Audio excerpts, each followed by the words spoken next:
Hey guys, welcome back. Tonight, we're not talking about kings, queens, or great battles. We're stepping inside the cottages of ordinary people who lived in the 1,700 seconds. And trust me, what they faced in the dead of winter makes today's chilly nights under a blanket look like paradise. When we think of winter now, we imagine snowflakes glistening in the streetlights, hot chocolate steaming in mugs, or cozy fireplaces glowing while music plays softly in the background. But for the poor, 3 centuries ago, winter wasn't a season. It was a predator. Every snowstorm, every icy wind, every nightfall brought a fresh attack. The poor didn't decorate for winter. They braced for it, and they fought it with scraps, prayers, and an unshakable will to survive. Let's start with the homes they lived in, because that's the battlefield where the cold waged its cruelest war. Forget sturdy walls and insulated windows. A peasant cottage in 1,700 seconds, Europe, was often little more than a mud hut, patched with timber, thatch, and whatever could be scavenged. Roofs leaked when snow melted. Walls cracked and let in drafts so fierce that frost formed inside the house. Imagine waking up to see your breath hanging in the air above your straw bed inside your own home. The floor wasn't wood, it was dirt, and when the ground froze, that floor turned into a slab of ice, stealing warmth from the body with every step or every hour of restless sleep. Windows? If you were lucky, you might stretch oiled paper or animal skin across the openings. But glass was a luxury for the wealthy. For most, the window was just a hole that invited light by day and death by night. Families stuffed rags or nailed planks across the frame, sealing themselves in darkness rather than letting the frost invade. So when we picture home sweet home for the poor in the 1,700 seconds, home was a drafty box where the outside world was always trying to break in. Now if home was the battlefield, then fire was the only weapon. Without it, there was no life. A flame was not a convenience. It was the line between breathing and freezing. Fire meant warmth, but it also meant food, light, and a sense of safety when the wind howled like a pack of wolves outside. Yet wood, the very thing that kept flames alive, was always scarce. For the poor, gathering wood wasn't a chore. It was a daily hunt, a desperate scavenger mission. Twigs, branches, scraps of straw, even animal bones were thrown into the hearth. And when wood really ran out, dry dung became fuel, filling the cottage with choking smoke, but at least offering a few hours of warmth. Every log was rationed like treasure. Parents had to choose. Should we use this stick to cook tonight's meager meal, or save it to keep our children alive through the night? More often than not, the fire was lit only after the sun went down. During the day, families bundled in rags and worked outdoors, shivering, just to conserve fuel. At night, they gathered like moths around the single flame, feeding it slowly, carefully, as if they were nursing a fragile heartbeat. And then came the ritual that every poor family knew too well, keeping the fire alive until morning. They called it nothing special, but later generations would name it the midnight watch. Someone, sometimes the mother, sometimes an older child, had to sit awake while others slept, feeding sticks one by one into the embers. Because if the fire died at 2 a.m., relighting it wasn't as simple as striking a match. You might have to walk miles through the snow to borrow a glowing coal from a neighbor. praying you didn't stumble and drop it on the way back. Fire wasn't just warmth. Fire was life's most fragile guarantee. But even fire wasn't enough. Survival often meant using the one heat source no landlord could tax the human body. Whole families piled into the same straw bed, limbs tangled, breath clouding in the air above them. Dignity didn't matter. Survival did. Dogs curled at their feet, cats nestled on chests, even goats or pigs were brought indoors to share warmth. To modern ears that might sound unthinkable. Sharing a mattress with livestock, but in the cruelest nights, the body heat of an animal could mean the difference between a child waking up alive or never waking at all. There was a saying in some villages, better the smell of beasts than the breath of winter. Still, warmth had to be carried into the bed somehow, and here's where human ingenuity shined. Families heated stones or bricks in the hearth, then wrapped them in cloth and tucked them under blankets. A warm stone pressed against frozen feet must have felt like a miracle after a day of numbness. It was dangerous. Stones could scorch cloth or ignite straw if mishandled. But it was one of the few comforts winter allowed the poor. A glowing ember or a hot brick wasn't luxury. It was salvation. Clothing was another battlefield. Forget fashion. Every garment was armor against the cold. Most poor families owned only a handful of clothes, patched and handed down until they were more holes than fabric. A grandfather's cloak became a grandson's winter coat. A mother's old skirt was cut and stitched into a child's shawl. Families wore every scrap they owned, layering until they could barely move. Men might sleep in 3 shirts, 2 coats, and a hat pulled low, while women wrapped themselves in skirts, aprons, and shawls stacked one over the other. Children were swaddled in garments far too big, drowning in fabric, yet still shivering beneath it all. Shoes were treasures, often shared among siblings. Some went barefoot in snow, binding their feet in rags stuffed with straw. Others cut animal hides into crude sandals or tied sacks around their ankles. Imagine leaving bloody footprints in the snow because the ice had cut through your rags. For many children, that wasn't imagination. It was reality. And then there was wool, the scratchy, heavy, uncomfortable fabric that was nonetheless the poor man's armor. Wool kept its warmth even when wet, and that made it priceless.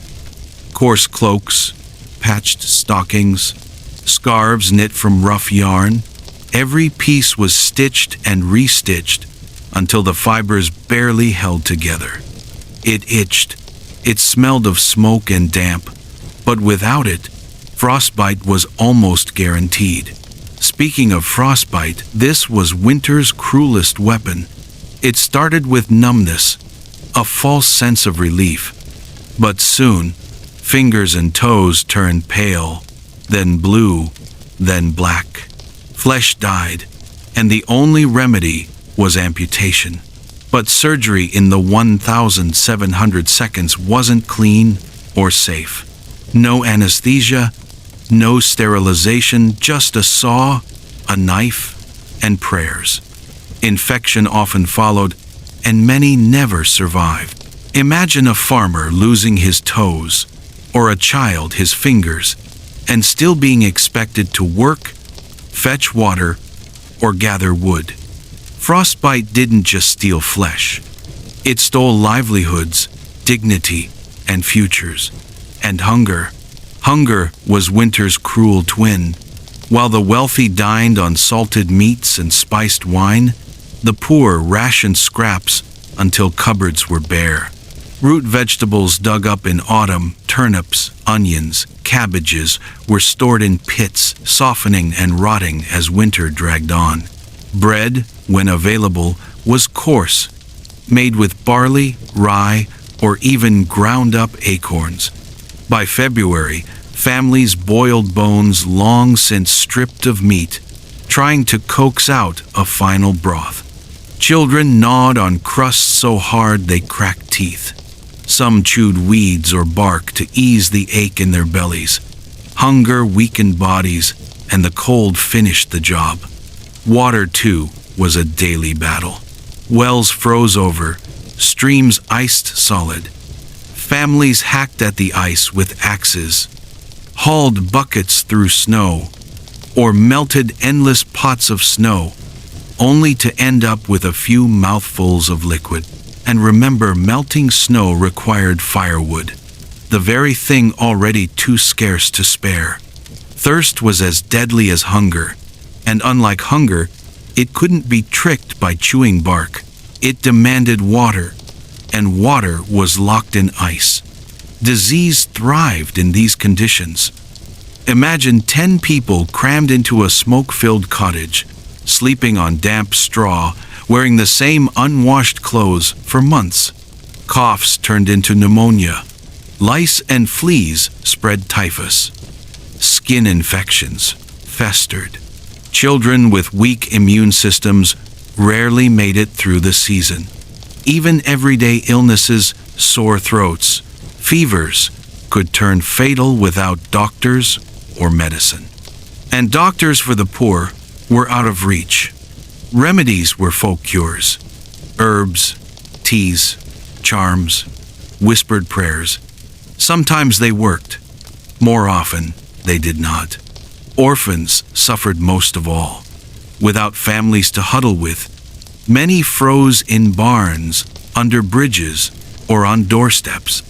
Some were taken into parish houses, but those were overcrowded, smoky, and disease-ridden.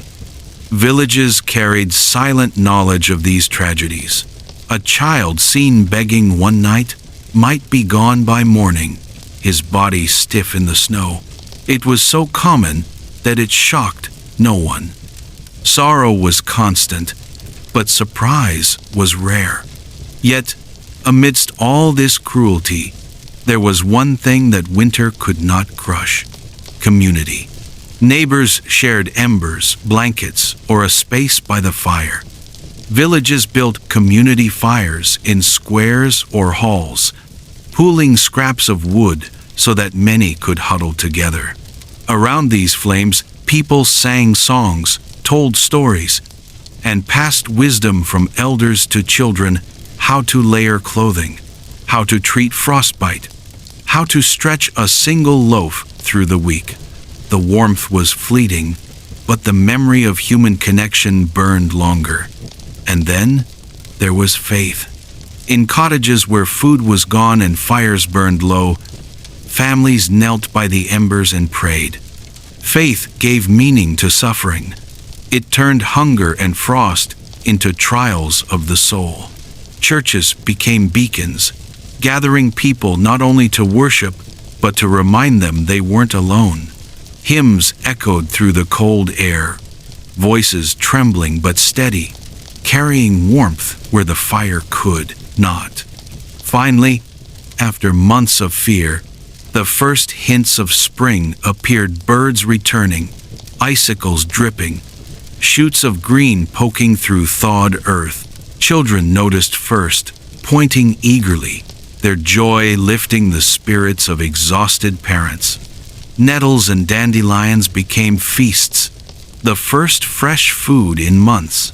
The relief was immense, but spring also revealed the cost. Graves filled churchyards, straw beds lay empty, silence echoed where voices once lived. Survival was never guaranteed. Every ember, every rag, every scrap of bread was a thread between life and death. But somehow the poor endured, not through wealth, but through resilience, through sharing, through faith.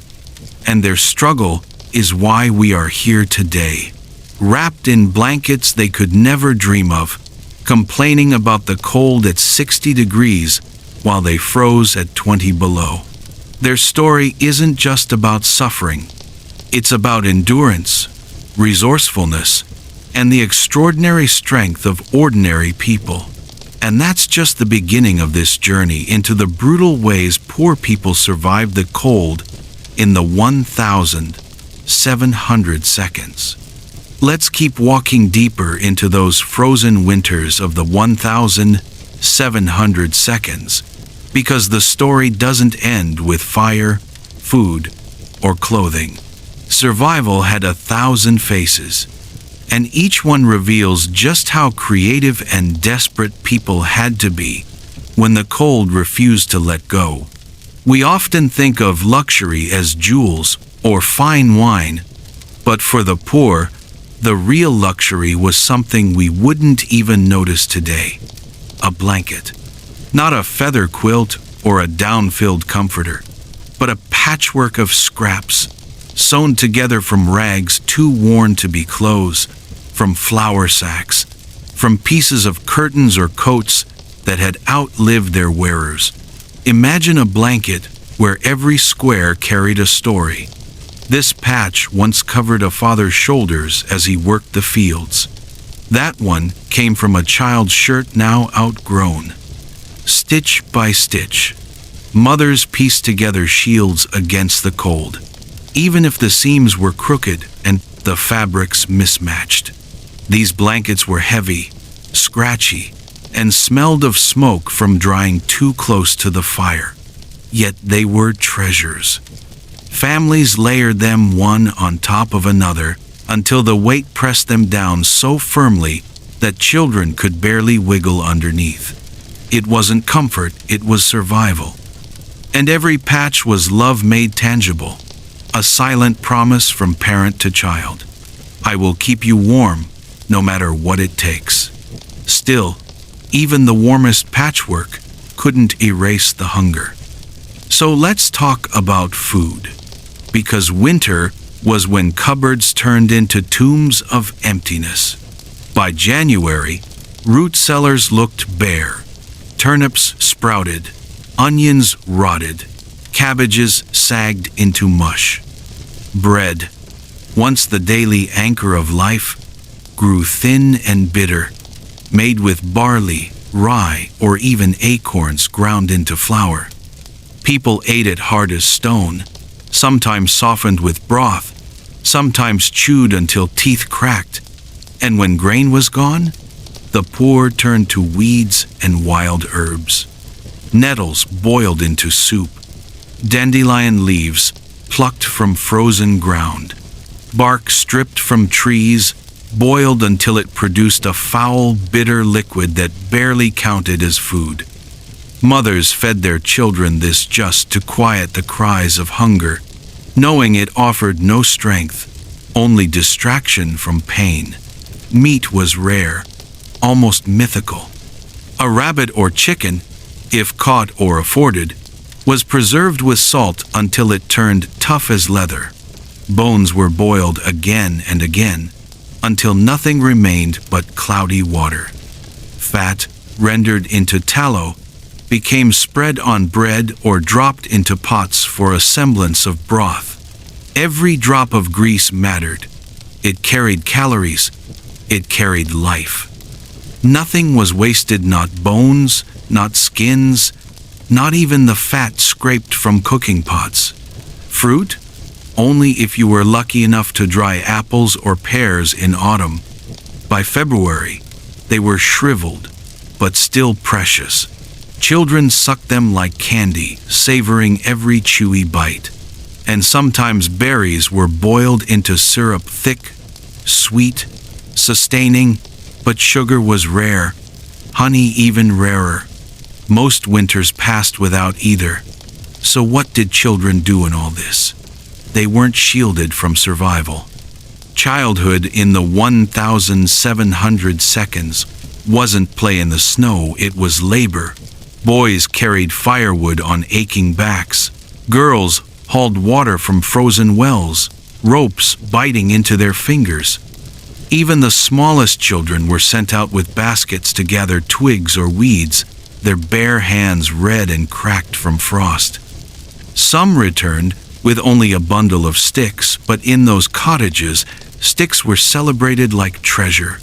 A bundle of twigs could keep the fire alive for one more night, and that fire, remember, it smoked. Poor cottages rarely had proper chimneys. Smoke gathered in the rafters, rolled down walls, filled lungs. Families coughed, eyes watered, throats burned. Children wheezed with what we'd now call bronchitis or pneumonia. Elders gasped for breath in the haze. And yet no one dared put out the fire, because smoke was misery, but cold was death. Survival meant trading one killer for another. Disease spread quickly in this smoke-filled darkness. Damp straw bred lice and fleas. With little water to spare, bodies went unwashed for weeks. Rashes, sores, and infections festered.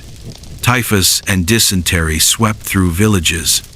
Even small fevers turned fatal when bodies were starved and exhausted. There were no antibiotics, no doctors for the poor, only herbs, prayers, and hope. And then there were orphans. Imagine being a child without parents in the dead of winter. No bed to crawl into, no blanket stitched with love. Many orphans begged at doors, their bare feet leaving bloody prints in the snow. Some were turned away, some given scraps. Others curled in barns or under bridges, trying to sleep through nights colder than ice. In the morning, villagers often found their bodies stiff and still, frozen where they had laid their heads. Everyone mourned, but no one was surprised. Winter had always taken its share. What about work? Did winter bring rest? Not for the poor. Landlords still demanded rent. Fields still required tending, even frozen as they were. Fences needed mending, animals feeding, tools repairing. Servants in wealthy homes trudged through snow to haul firewood, fetch water, and stoke fires not for themselves, but for their masters, dining on roasts and drinking mulled wine. Imagine a servant shivering in thin livery, carrying wood into a dining hall, where nobles laughed beside roaring flames. That contrast was real, and it burned colder than the wind itself. Shoes, or the lack of them, were another daily misery. A family might own one pair, passed between siblings. Whoever drew the short straw wore them on errands, while the others wrapped feet in rags or trudged barefoot through snow. Makeshift shoe sacks tied with rope, hides cut into crude sandals soaked through within hours. Feet cracked, bled, and froze. Some children left red stains across the snow. Frostbite was the inevitable punishment, and sometimes amputation followed, without anesthesia, without mercy. And bathing? Forget it. In the dead of winter, no one wasted firewood on heating water. Wells froze, streams locked in ice. Melting snow took fuel better spent cooking soup. Weeks passed, sometimes months, without proper washing. Dirt layered on skin, lice thrived, and clothing reeked of smoke and sweat. Wealthy families bathed in perfume tubs by roaring fires. The poor endured grime, knowing that survival was worth more than dignity. Night was the cruelest hour. By sundown, cottages turned into icy prisons. Firewood was rationed. Flames shrank. Families huddled together, pulling rags and blankets tight, whispering prayers that embers would last until dawn. Parents pressed hands to children's faces, praying for warmth. Sometimes morning revealed silence. An elder gone, a baby never stirring again. Every dawn was counted not in time, but in survival. Snow made everything worse. Roofs threatened to collapse under its weight. Paths vanished. Villages became islands, cut off for weeks. Hungry families stared at empty cupboards, knowing no help could come. Travel was deadly. Some who braved the roads were found frozen days later, their bodies buried in drifts. Snow wasn't beauty, it was burden. Yet through all this, community mattered. Neighbors shared coals, firewood, even space in crowded cottages. Families doubled up in one-room homes, trading privacy for survival. The air grew heavy with smoke, bodies pressed shoulder to shoulder, but lives were saved. The poor didn't survive alone, they survived together. And through it all, faith held them. Churches became sanctuaries of hope. Hymns rose into smoky air, voices trembling but united. Sermons reminded the poor that their suffering had meaning, that endurance was holy. And in a world where hope was as scarce as firewood, faith was the one resource that never ran out. Then, at last, spring crept in. Icicles dripped, birds returned. Green shoots pierced the thawed earth. Children cheered, plucking nettles and dandelions for soup. Fires burned less, shutters opened wide. And villagers breathed air, not thick with frost and smoke, but carrying the scent of new life. Yet spring was bittersweet. Churchyards filled with graves, straw beds lay empty. Laughter carried the echoes of those lost. Survival came with a cost. Still, the poor endured. They stitched resilience into blankets, carried it in every ember, whispered it in every prayer. Their lives were proof that strength doesn't come from wealth, but from will. And that lesson, passed down through centuries, is the heart of this story. If you stayed with me this far, you already know that winter, in the 1,700 seconds, was more than a season, it was a battlefield. But let's lean closer to the fire for a moment, because I want to show you something that history books rarely pause to describe.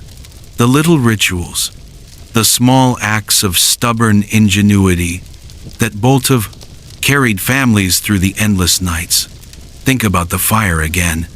It wasn't just warmth, it was breath itself. And because of that, the poor treated it like a living member of the family. When the flames burned low, people didn't simply sigh and hope it would last. They hovered like guardians. Mothers crouched near the hearth, slowly adding twigs one by one, making sure the fire smoldered rather than flared. Children were trained early. Don't throw scraps into the flames for fun. Don't waste fuel. Even laughter had rules when firewood was scarce. And when embers did begin to fade, the ritual was almost sacred. Coals were buried under ash to keep them glowing until morning. A gentle blow of breath, steady, patient, was like reviving a faint heartbeat. Lose the fire entirely, and the consequences were brutal. Someone had to walk to a neighbor's cottage with a pot, begging for a glowing coal. Sometimes it was given freely, sometimes reluctantly. But when you returned home, clutching that ember as though it were treasure, you weren't just carrying heat, you were carrying hope. But fire wasn't the only guardian. People learned to carry its warmth into their beds. Heated stones and bricks, pulled from the hearth, wrapped in cloth, and tucked beneath straw mattresses, gave a miracle of relief for a few precious hours. Children pressed their feet against those warm bundles, like they were charms against the darkness. Some families built wooden boxes, filled with sand or ash, to hold the stones longer, crude inventions that kept toes from freezing through the night. Risky, yes. Stones sometimes scorched fabric, or sparks from embers in pots lit straw on fire. But what was greater risk of a burn or certainty of frostbite? Choices in winter were never about comfort. They were about survival. Now, let's step away from the fire and look at the walls around you. Do you feel a draft? Poor families certainly did. Windows were holes patched with whatever could be found: oiled paper, thin cloth, animal skins. In the worst months, people sealed them completely, nailing blankets across the frames until not a ray of daylight entered. Imagine living in a house where the rhythm of time was measured only by the flicker of a candle or the rise and fall of smoke from the hearth. Days and nights blurred into a single, endless twilight. And in that darkness, air turned heavy. Smoke clung to lungs. Frost crept along walls, and dampness soaked into bedding. To us, a window is a view to the world. To them, it was an enemy, an opening through which winter always tried to claw its way inside. But as merciless as the cold was, hunger matched it blow for blow, grain guarded like gold. Vegetables rotting in pits, meat reduced to scraps of salted bone. Families stretched meals as far as possible. Porridge watered down until it was more broth than grain. Bread mixed with barley husks, or even ground acorns, chewed until teeth cracked. Children gnawed on crusts so hard they could have been mistaken for stones. Do you see how survival sharpened imagination? When cupboards ran bare, mothers looked to fields not for crops, but for weeds. Nettles boiled into soup, dandelion greens eaten raw, bark shaved from trees and boiled into bitter stew. It wasn't food, not really. It was silence medicine for a few hours. Bellies stopped crying, and then there was ale. Strange, isn't it, to think of beer as survival? But for the poor, ale was liquid bread, brewed from grain. Even weak ale held sugars, starch, and nutrients. Children drank small ale, far weaker than the mugs adults passed around. Why? Because it was safer than water. Wells froze solid, streams were locked in ice, and melted snow yielded little and often carried dirt. Ale, weak as it was, gave hydration and energy both. Brewing was often women's work. Picture a cottage filled with the earthy smell of malt and yeast, steam curling into the rafters. For one night, the air didn't reek of smoke or sickness, it smelled of nourishment. And when mugs were passed around at community gatherings, ale did more than feed the body. It bound neighbors together. Laughter rose around fires. Songs drifted into the frozen sky. Even if only for a moment, despair was pushed back by fellowship and warmth. But winter wasn't only fought with fire and food. It was fought with fabric. Wool, coarse and itchy, was the true armor of the poor. It held warmth even when damp, making it priceless. Coats were handed down through generations, patched until they were more patched than cloth. Hats knitted from rough yarn, scarves wrapped again and again until only eyes peered through. A single wool coat might outlive 3 owners, its threads carrying the memory of every winter it endured. Shoes, though, were treasures rarer still. Families passed one pair between children, or crafted makeshift footwear from rags tied with rope, stuffed with straw for insulation. Snow soaked them through within hours, and many walked barefoot, leaving bloody prints in the drifts. Frostbite was the price. Sometimes fingers, sometimes toes, sometimes more. And when amputation came, it wasn't clean. It was brutal. A saw, a knife, no anesthesia. The survival of one life meant the end of another kind of life. The ability to work, to carry, to labor. Winter didn't just take flesh, it took futures. And yet, through this relentless trial, one truth glimmers. Resilience was always stronger when shared. Villages lit community fires where families gathered, pooling scraps of wood. Sparks rose into the sky like tiny rebellions against the dark. Around those flames, stories were told, songs sung, old wisdom passed down. How to layer clothes, how to keep frostbite from spreading, how to stretch bread through the week. Knowledge was survival, and sharing it kept not only bodies alive, but traditions, memories, and hope.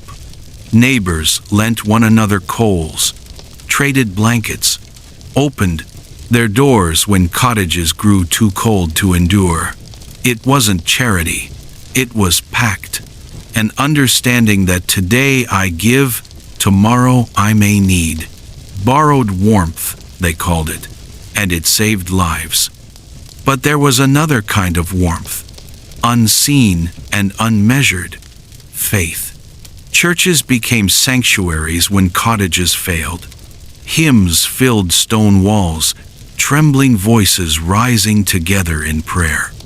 For the poor, faith wasn't ceremony, it was necessity.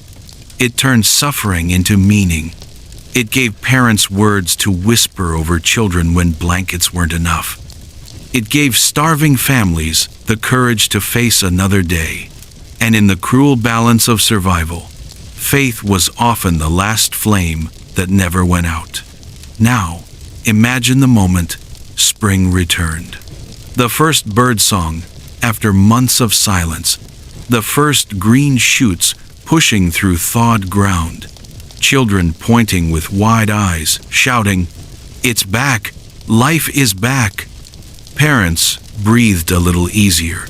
Cupboards grew less bare, and fires burned less fiercely.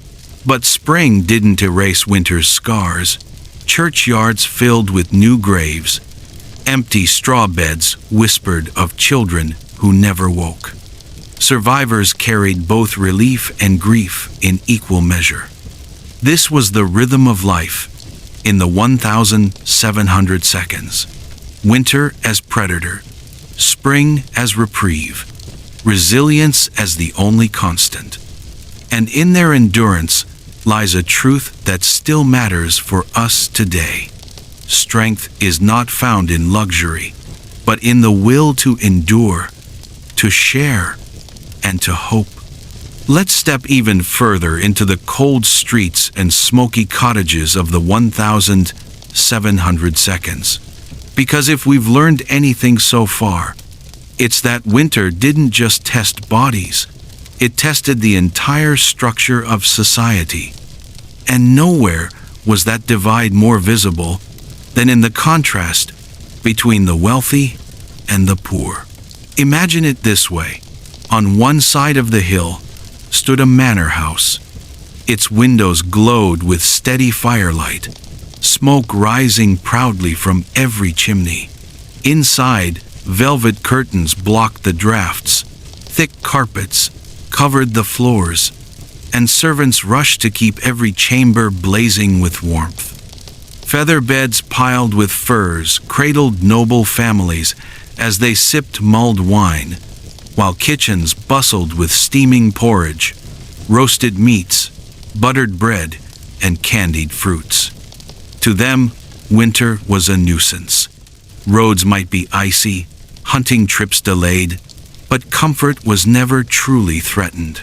Now walk a mile down the hill to the cottages of the poor. Cracked shutters rattled in the wind. Firewood was rationed to embers barely glowing. Straw beds were damp and crawling with vermin. Blankets were stitched from rags, heavy but thin against the night. Supper might be nothing more than a crust of bread softened in water, or a weak stew boiled from bones already used 3 times. Children shivered in patched clothes, their shoes split, their feet wrapped in straw. The wealthy gazed at snow like poetry. The poor saw it as a death sentence falling from the sky. And then there were the orphans. No patchwork blanket, no straw bed, no mother's prayer to shield them. These children begged at doors, their tiny footprints staining snow with blood. Some were taken into overcrowded parish houses, where they slept shoulder to shoulder on cold floors, coughing into the smoke-filled air. Others had no roof at all. They curled in barns, under bridges, or in church porches, clinging to one another for warmth. Villagers whispered of orphans found frozen by morning, their small bodies stiff in corners. Tragedies so common they were expected. To be orphaned in winter was almost to be sentenced to death. But even in that cruelty, sparks of compassion existed. A neighbor might leave food where a child could find it. A farmer's wife might slip a scrap of wool around a shivering shoulder. These weren't grand rescues. They were small mercies. But in a world where every scrap of warmth mattered, sometimes they were enough to tip the balance between life and death. What strikes me most is the relentless labor. Winter didn't excuse the poor from their duties. Landlords still demanded rent. Fields, though frozen, still required tending. Animals had to be fed, tools repaired, fences mended. Servants fetched water from wells rimmed with ice, carried wood across courtyards with fingers stiff from frost, and stoked fires for masters who never wondered if their own would burn out. And when the day ended, servants trudged back to attics or cellars, sleeping in rooms colder than the chambers they had just kept warm for others. Children worked too. Boys hauled sticks and branches, their arms trembling. Girls fetched water, ropes freezing to their fingers, buckets sloshing and icing before they reached the cottage door. Even toddlers were pressed into service, feeding embers, gathering straw, doing whatever their small hands could manage. In the 1,700 seconds, there was no such thing as being too young when survival was on the line. Shoes tell their own story here. Wealthy feet stepped into polished boots, lined with fur. Poor feet trudged through snow, wrapped in rags, leaving behind trails of blood. Families patched shoes until they were more patch than leather, stuffing them with straw for insulation. And when a family owned only one pair, children shared them in turns. Whoever drew the task of fetching water or wood wore the shoes, while the others went barefoot. Frostbite was inevitable. Fingers, toes, even ears blackened and died. Amputation was brutal, done with knives or saws, without anesthesia, often ending in infection. The loss wasn't just physical. A farmer without fingers couldn't work the fields. A mother without toes struggled to walk. In a world where every body was needed, losing a part meant risking the survival of all. Yet people refused to surrender. They invented ways to endure. Stones heated by the fire became bed warmers. Animal fat rendered into tallow lit candles that glowed weak but steady. Some even rubbed fat on their skin or clothing as crude insulation against the wind. It was messy, smelly, but sometimes it saved a life, and nothing went to waste. Bones were boiled until they dissolved. Old sacks became tunics. Curtains turned into shawls. Even dung was dried and burned when wood ran out. But survival wasn't only about invention. It was about sharing. Villages gathered around community fires, pooling scraps of wood to make one large blaze instead of many small ones. Sparks flew into the night as men, women, and children sat shoulder to shoulder, their faces glowing in the orange light. Stories were told, songs sung, wisdom passed down, how to layer clothes, how to treat frostbite, how to make bread last longer. The fire gave more than heat. It gave hope and reminded everyone that they were not alone in the fight. And in the darkest moments, faith carried them. Churches filled with villagers singing hymns that rose into smoky rafters. Sermons preached endurance as holiness, suffering as a test. To the wealthy, faith was ritual.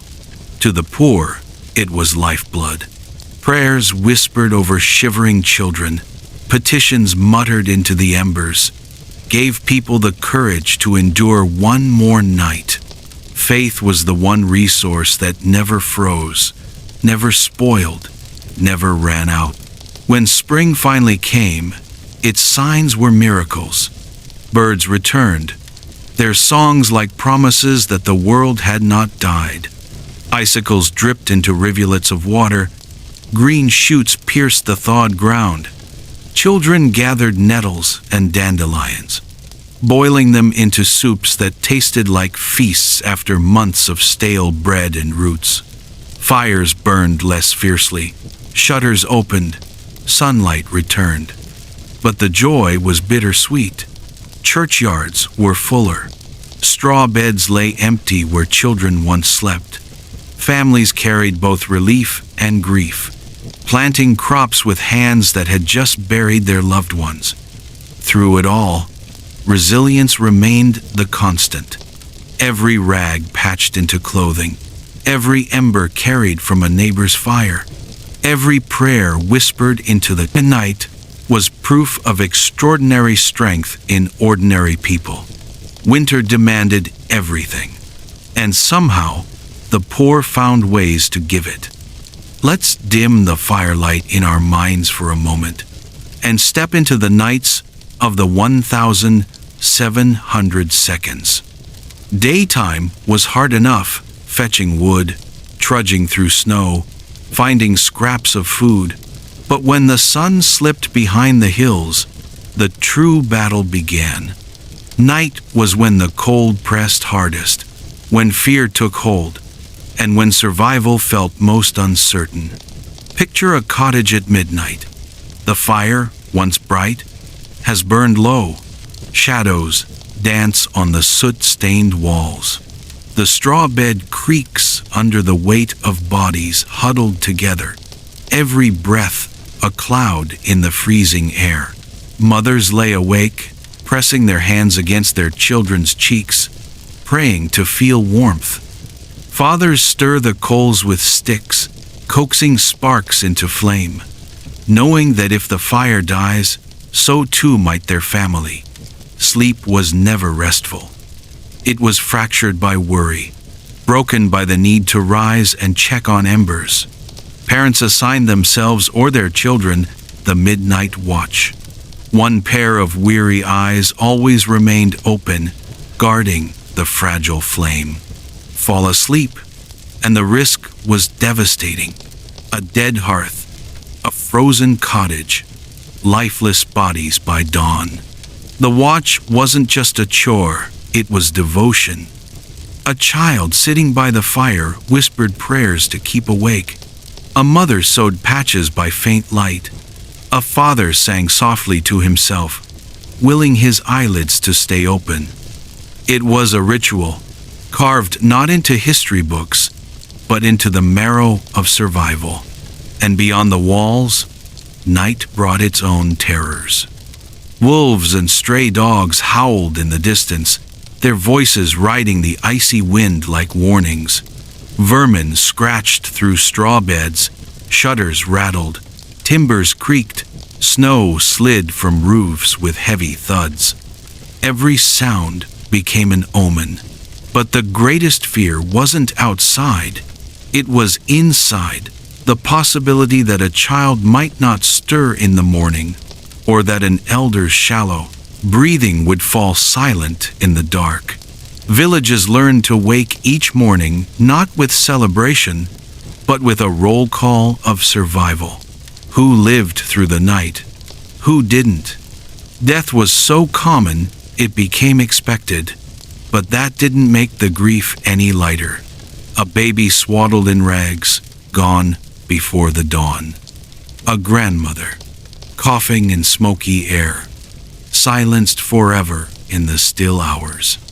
Families buried their dead quickly, not only because the frozen earth was hard to dig, but because grief couldn't be allowed to slow the relentless pace of survival.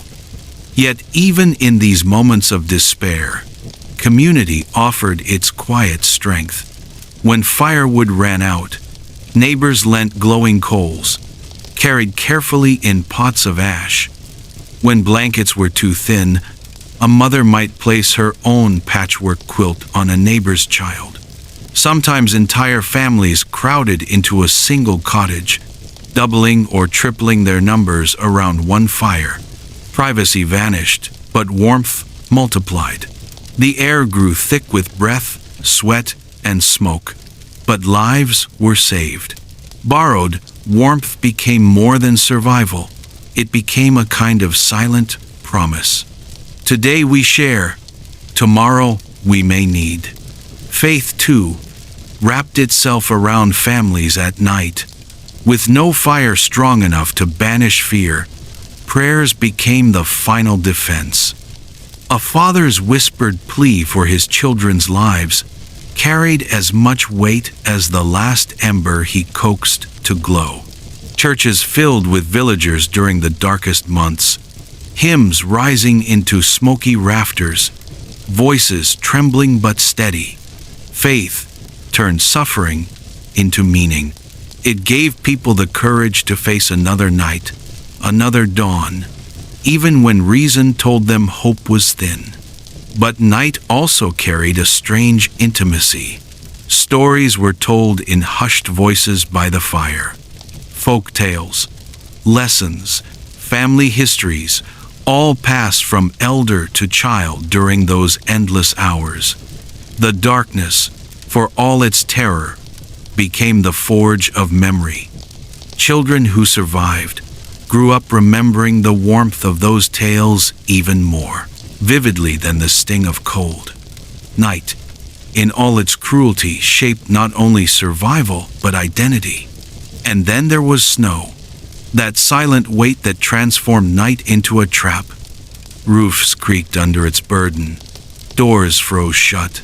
Families listened as drifts pressed against their homes, cutting them off from neighbors, from markets, from hope of help. Isolation became another predator. Mothers wept over empty cupboards, knowing snow made hunger a prison with no escape. Some who braved the storm never returned. Their bodies found days later beneath drifts, frozen mid-step. Inside, snow melted into mud on dirt floors, dampening straw beds and blankets, inviting sickness. Families swept constantly, patched leaks with rags, and prayed roofs would hold. For children, snow was boredom stretched into despair. For adults, it was a reminder that nature itself seemed determined to crush them. Still, survival wasn't only about endurance, it was about memory. Each winter left scars, graves in the churchyard, empty straw beds, the silence of voices lost. But those memories bound communities together. Families told stories of hardships endured, of neighbors who lent warmth, of prayers answered in the darkest hours. These tales became more than recollections. They became fuel for resilience. Think of it this way. Winter was not only a predator, it was a teacher. It taught that survival was communal, not solitary. That kindness could mean the difference between life and death. That faith mattered when firewood failed. That even in darkness, human beings could create light not just from flame, but from connection. So when dawn finally broke after a long night, every breath was a small triumph. Every ember still glowing in the hearth was a victory. And every child's laughter at seeing morning light was proof that resilience had won again. Tonight, let's walk into a side of winter that was even crueler than frostbite, even harsher than empty cupboards. I'm talking about sickness, the quiet shadow that crept into every cottage when the snow piled high, and the winds howled through the cracks. If hunger and cold were the fists of winter, then disease was its poison. Imagine a single-room cottage, low ceiling, smoke curling from the hearth, but never leaving the room. The fire keeps people alive, but the smoke fills every breath. Eyes sting, throats burn, lungs ache, children cough endlessly, their small bodies rattling with each wheeze. Elders wheeze in the corners, too weak to clear their lungs. Nobody called it respiratory illness back then, but we know now it was bronchitis, pneumonia, the same killers we still fear, only with no medicine, no relief. And it wasn't just the smoke. Dampness soaked into every surface. Straw beds turned wet and moldy, leaking roofs dripped icy water on already shivering families. Frost climbed inside the windows, melted, and turned walls clammy. The poor didn't have soap to spare or water to waste for bathing. So filth layered on skin, lice nested in clothes, and fleas thrived in straw bedding. Skin rashes, infections, sores, these weren't exceptions. They were daily life. And when sickness came, it spread fast. No one could isolate. Families shared the same bed, the same blanket, the same smoky air. A single cough turned into a cottage-wide fever. A sore throat in one child became weeks of mourning for parents who couldn't stop it from spreading. There were no spare rooms, no clean clinics, no doctors willing to come for those who couldn't pay. Even a healer with herbs could only do so much. So families turned to faith, to folk cures, to whispered charms passed down through generations. Mothers boiled herbs into bitter teas, hoping they would ease the cough. Fathers pressed warm cloths to fevers, praying it would draw the sickness out. Some rubbed animal fat on skin to trap in warmth. Others wrapped the sick in every rag they owned, trying to sweat the illness away. Sometimes it worked. Often it didn't. And here's the cruel truth. Death in winter wasn't rare. It was expected. Each season, families measured survival not by who lived, but by how many they lost. Babies were the most vulnerable. Swaddled in rags, their lungs too small to fight smoke and cold. Many never stirred again by morning. Elders, too, slipped away quietly in the night, their bodies too frail to endure one more frost. Funerals dotted the landscape, not grand, but hurried, simple wooden crosses. Sometimes no marker at all, just frozen ground covering lives cut short.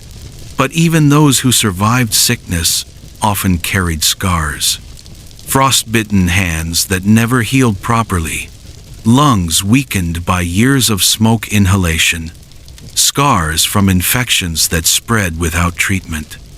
A missing toe, a hacking cough that never went away.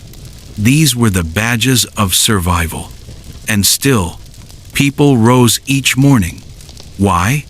Because they had no choice. A father missing fingers still trudged to the landlord's fields. A mother coughing into her shawl still tended to the fire. Children, thin and pale, still carried wood and water. Illness didn't pause life. It only made it harder. Now think about this. While poor families suffered in smoke-filled cottages, the wealthy slept under feather beds, with chimneys that carried the smoke safely away. They had access to doctors, to medicines, to warm, clean baths. Their children might cough, but they lived. For the poor, a cough could be a death sentence. For the rich, it was an inconvenience. Winter didn't discriminate with snow, but society certainly did with survival. And here's something most people forget. Even small wounds turn dangerous in winter. A slip on ice, a broken bone, a cut from chopping wood without medicine, without proper bandages, even these could lead to infection. Amputations were sometimes the only answer, brutal and often fatal. And when a limb was lost, it wasn't just flesh, it was livelihood. A man without hands couldn't farm. A woman without feet couldn't walk to gather fuel. The loss rippled through entire families. Disease and injury were the cruel twins of winter, but the people who endured them weren't helpless victims. They were fighters. They created remedies from roots and herbs, mixed poultices from honey and garlic, whispered prayers over steaming bowls of broth. They leaned on one another, sharing what little wisdom or remedies they had. One family might know an herb to ease a fever. Another might lend a patch of wool to wrap a wound. Community became medicine as much as any root or charm. What strikes me most is not just the suffering, but the resilience. These people lived in conditions we might not last a week in, yet they found ways to endure. They didn't complain. They couldn't afford to. They accepted hardship as part of life, and they met it with a kind of quiet courage that is easy to admire from afar, but nearly impossible to imagine living through. So, next time you feel a cough and reach for cough syrup, or when you adjust the thermostat to stay warm, think about what our ancestors endured. No heat, no medicine, no relief. Just determination, faith, and the stubborn will to keep going. That's not weakness. That's the kind of strength that carried humanity through centuries of winters that seemed designed to break them. Hey guys, where survival in the 1,700 seconds was decided with every step. Because in a world of brutal winters, nothing told the story of poverty more vividly than shoes, or, more often, the lack of them. For many poor families, real shoes were treasures, so rare that they were passed down from parent to child, then to younger siblings, until the leather thinned to paper and the soles gave way. A sturdy pair of boots could mean the difference between surviving the winter and losing toes to frostbite. But for countless men, women, and children, such boots never existed in their lives at all. Picture this: a child trudging through snow, his feet bound only in rags tied with bits of rope. Each step presses icy slush through the cloth until his toes are numb, red, and cracked. Another family stuffs straw into broken shoes, hoping the dry stalks will act as insulation, but the snow soaks through and the straw freezes stiff against their skin. Parents watched helplessly as their children's little toes turned blue. Some cried quietly at night, knowing they had nothing more to give. Shoes were so valuable that families sometimes shared a single pair. If one child needed to fetch water or gather wood, they wore the shoes for that day while the others stayed inside, barefoot on frozen dirt floors. The next day, the shoes rotated. It wasn't convenience, it was survival strategy. But even for those who owned shoes, the fight wasn't over. Leather cracked in the cold, straps tore, soles wore down to nothing. Repairs were constant, and each stitch was a prayer. Shoemakers existed, of course, but their craft came at a cost far beyond what peasants could pay. So families repaired shoes with whatever they had: rope for laces, bark for soles, cloth patches sewn crudely onto worn leather. By the time winter ended, shoes often looked more like bundles of rags than footwear. And here's where frostbite stepped in like a thief. At first, it tricked you. Numbness set in, almost pleasant after hours of biting cold. But then the color-drained skin turned pale, then blue, then black. Fingers, toes, noses, and ears became its victims. In wealthy homes, frostbite was rare. A nuisance suffered during a hunting trip. But for the poor, it was an everyday terror. Imagine a farmer dragging branches home, his toes stiff and lifeless in broken boots. By the time he warmed them near the fire, the damage was done. Tissue had frozen. Sometimes, toes fell off on their own. Other times, the family faced the grim task of amputation. And remember, this wasn't a clean surgical room. It was a kitchen table, a saw, and no anesthesia. Infection often followed, and death wasn't far behind. For women, frostbite was just as cruel. A mother who lost her toes couldn't walk long distances to gather fuel. A father without fingers couldn't work the landlord's fields. Every lost limb was a lost livelihood, and in a world where every family member's labor mattered, it could doom the entire household. Frostbite wasn't just pain, it was poverty made permanent. But the poor were nothing if not resourceful. They used animal hides as makeshift boots, tying them tight with cords. Some smeared fat on their feet, believing it would block out the wind. Others layered so many rags that their feet looked like clumsy bundles, but at least gave them another hour outdoors before numbness set in. None of it was perfect. Yet every patch, every rag, every scrap tied around an ankle was an act of defiance against winter. Children bore the brunt of it. Many grew up never knowing what it felt like to have shoes that fit. They played in snow barefoot, worked in fields barefoot, and carried buckets of icy water barefoot.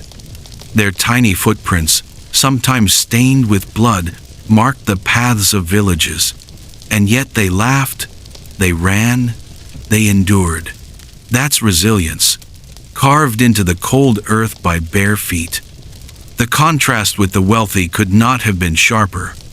Nobles wore polished boots lined with fur, their steps cushioned and dry as they strolled through winter landscapes.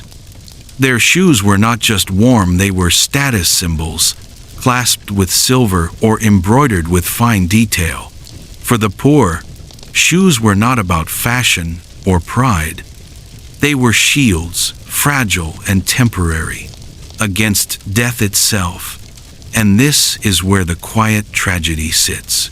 Shoes, or the lack of them, decided survival. A missing boot could mean a missing child by spring. A frostbitten hand meant less wood gathered, less food cooked, less life preserved. Winter was already merciless. Bare feet made it fatal. Yet, even in this struggle, there was a kind of unbreakable spirit.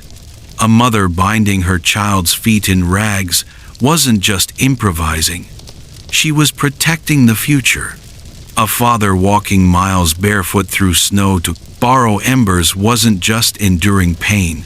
He was choosing family over flesh. And children who wore straw-stuffed shoes weren't just victims. They were fighters, learning resilience step by step, mile by mile. So next time you slip into your boots without a thought, remember this. For the poor of the 1,700 seconds, shoes weren't just accessories. They were lifelines. And every rag-wrapped foot was proof of a people who refused to stop walking. No matter how deep the snow, no matter how sharp the ice, no matter how cruel the winter, tonight I want to shine a light on the smallest shoulders that carried the heaviest burdens, because in the brutal winters of the 1,700 seconds, children were not spared from hardship. They were drafted into survival just as surely as their parents.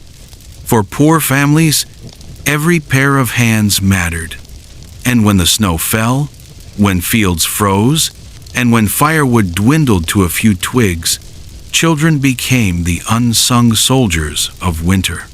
Forget about childhood as we imagine it today: playgrounds, toys, carefree afternoons.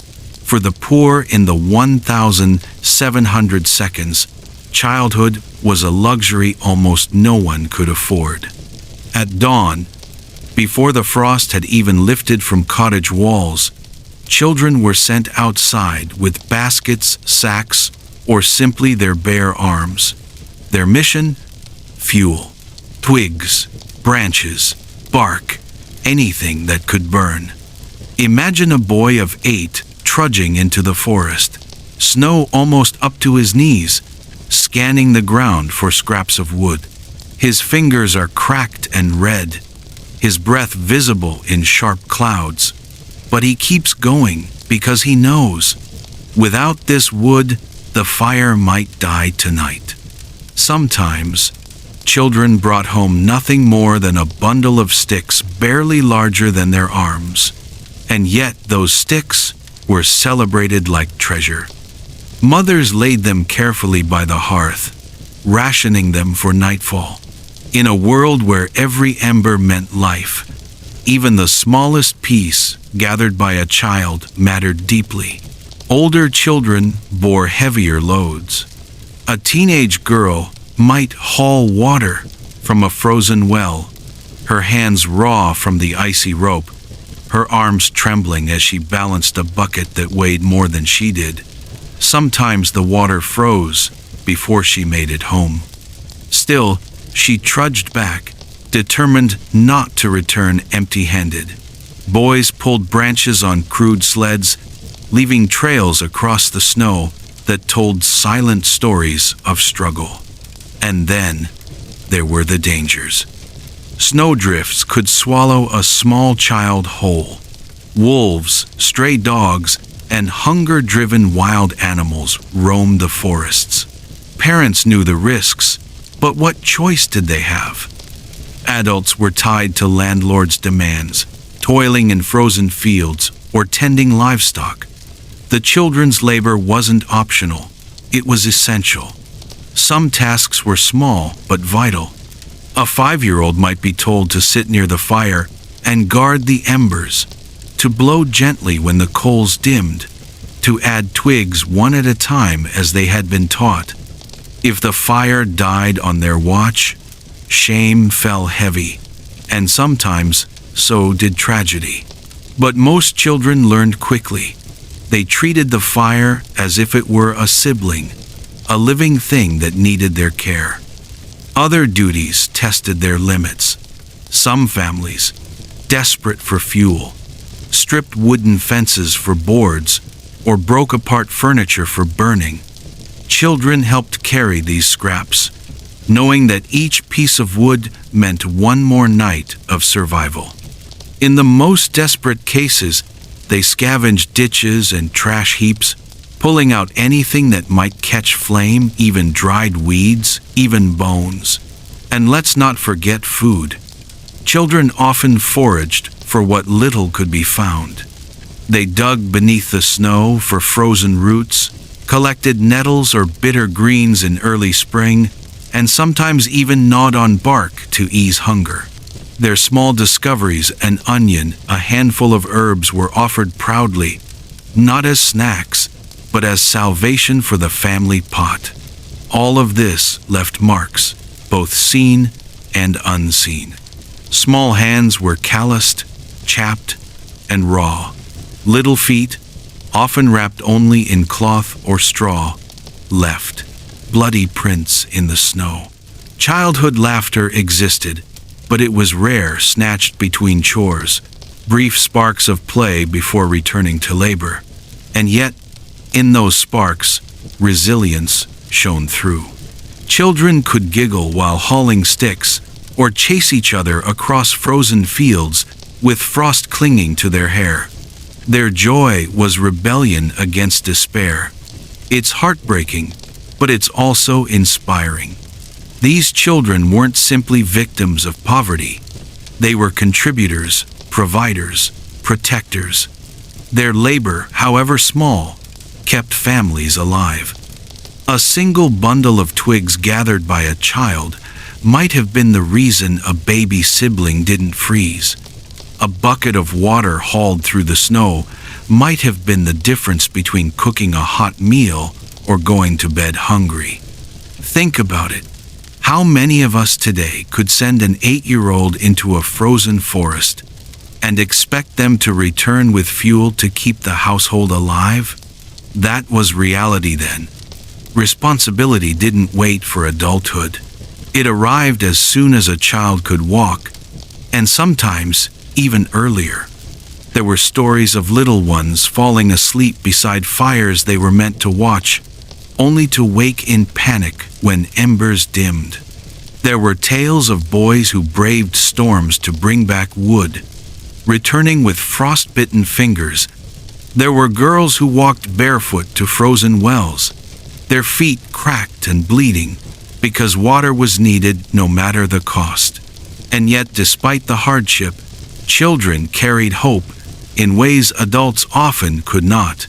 They saw the first buds of spring before anyone else. They pointed excitedly at birds returning, at icicles dripping, at puddles forming in frozen roads. Their wonder reminded weary parents that winter would not last forever. In that sense, children weren't only workers. They were also symbols of resilience itself. So, when we talk about survival in the 1,700 seconds, we can't overlook the smallest fighters. They weren't sitting idly by. They were gathering wood, hauling water, tending fires, scavenging food. Their cracked hands and bare feet tell the story of an entire generation that learned survival before they ever learned comfort. Let's talk about the one enemy that could be even crueler than the cold itself, of hunger. Because in the 1,700 seconds, the poor weren't just battling frost and snow. They were battling empty cupboards, growling stomachs, and the slow, grinding weakness that came when food ran out long before spring arrived. Think about it.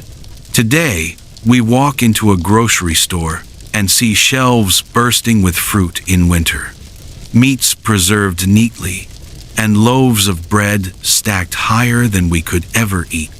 But for the poor of the 18th century, winter meant one terrifying question: will what we stored be enough? And more often than not, the answer was no. The wealthy had salted meats hanging from rafters, barrels of preserved fruits, wheels of cheese, and jars of honey. They feasted even as snow piled against their windows. The poor, on the other hand, faced a cupboard that grew emptier by the week. Root vegetables like turnips, onions, and cabbages were buried in cellars or pits to last as long as possible. But by midwinter, many were soft, sprouting, or rotting. Grain, when they had it, was guarded like gold, measured out handful by handful. A typical winter meal? A thin porridge stretched from a few oats. A crust of bread so hard it cracked teeth. Maybe a soup made from bones that had already been boiled once, then boiled again just to coax out the last whisper of flavor. Families gnawed at roots that tasted bitter and chewed on bread that felt more like stone than food. And when even these scraps dwindled, desperation took over. Weeds, nettles, and bark were boiled into broths. Children chewed on dried weeds, not because they nourished, but because they dulled the ache in their bellies. Some regions saw famine so heavy that people boiled leather scraps or ate whatever wild plants could be found beneath the snow. wasn't food. It was survival theater. A way to trick the body into lasting another day. Hunger showed itself in cruel ways. Children's bellies bloated, not from abundance, but from malnutrition. Their faces grew pale, their eyes sunken. The elderly became frail, their strength consumed by emptiness. Even the strongest adults slowed in their labor, their bodies simply too weak to keep pace with winter's demands. Hunger didn't just gnaw it, stole energy, resilience, and the will to fight the cold. And yet, the poor found ways to stretch what little they had. Grains were mixed with rye, barley, or even ground acorns to make bread last longer. Fruits, if any remained, were strung up to dry, their sweetness fading but their calories preserved. Animal fat became a rare treat, spread thinly on bread or dropped into broth for energy. Nothing was wasted. Bones were cracked open for marrow. Skins and scraps were boiled again and again until every trace of nourishment was gone. Preservation was fragile. A damp cellar could ruin sacks of grain overnight. A poorly sealed jar could spoil precious meat. Families watched their stores with anxious eyes, knowing a single mistake could mean starvation. By February, most households were scraping the bottom of their bins. Suppers grew smaller. Breakfasts disappeared. Meals shrank into mouthfuls, rationed carefully, almost ritually. And hunger didn't just weaken bodies, it broke spirits. Parents watched children cry themselves to sleep, not from the cold this time, but from emptiness. Fathers traded labor for a loaf of bread. Mothers bartered clothing or favors for a handful of grain. In villages, food itself became currency, as valuable as firewood or blankets. But here's the extraordinary part. Despite the cruelty of hunger people endured, they found pride even in scraps. A pot of thin soup shared among 6 was still a moment of togetherness. A piece of bread, torn into pieces for children, carried a mother's love, even when it couldn't fill their stomachs. Hunger stripped away comforts, but it couldn't strip away the determination to survive. When spring finally arrived, the first green shoots, nettles, dandelions, wild herbs, were more than plants. They were salvation. Families rushed to gather them, boiling them into soups that tasted bitter but carried life. For children, the sight of a fresh onion or the first berry was a miracle. After months of gnawing on stale roots, even the simplest greens felt like feasts.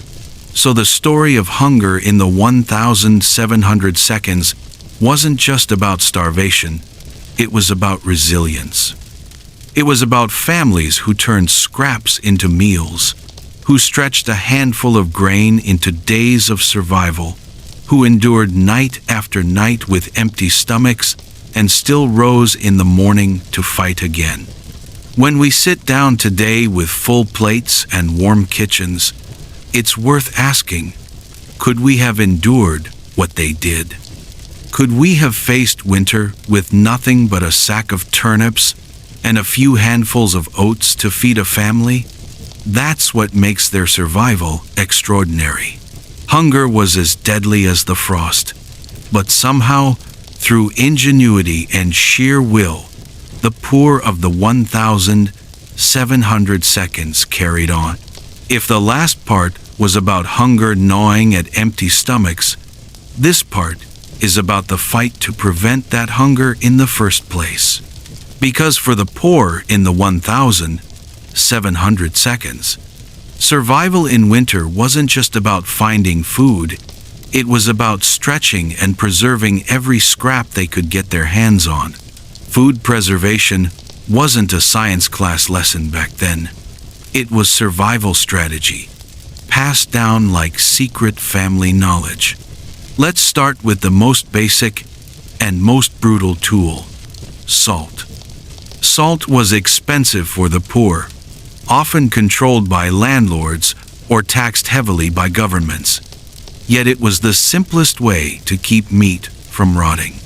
A rabbit or chicken, when lucky enough to catch or buy one, would be rubbed down with handfuls of salt and hung in a smoky corner.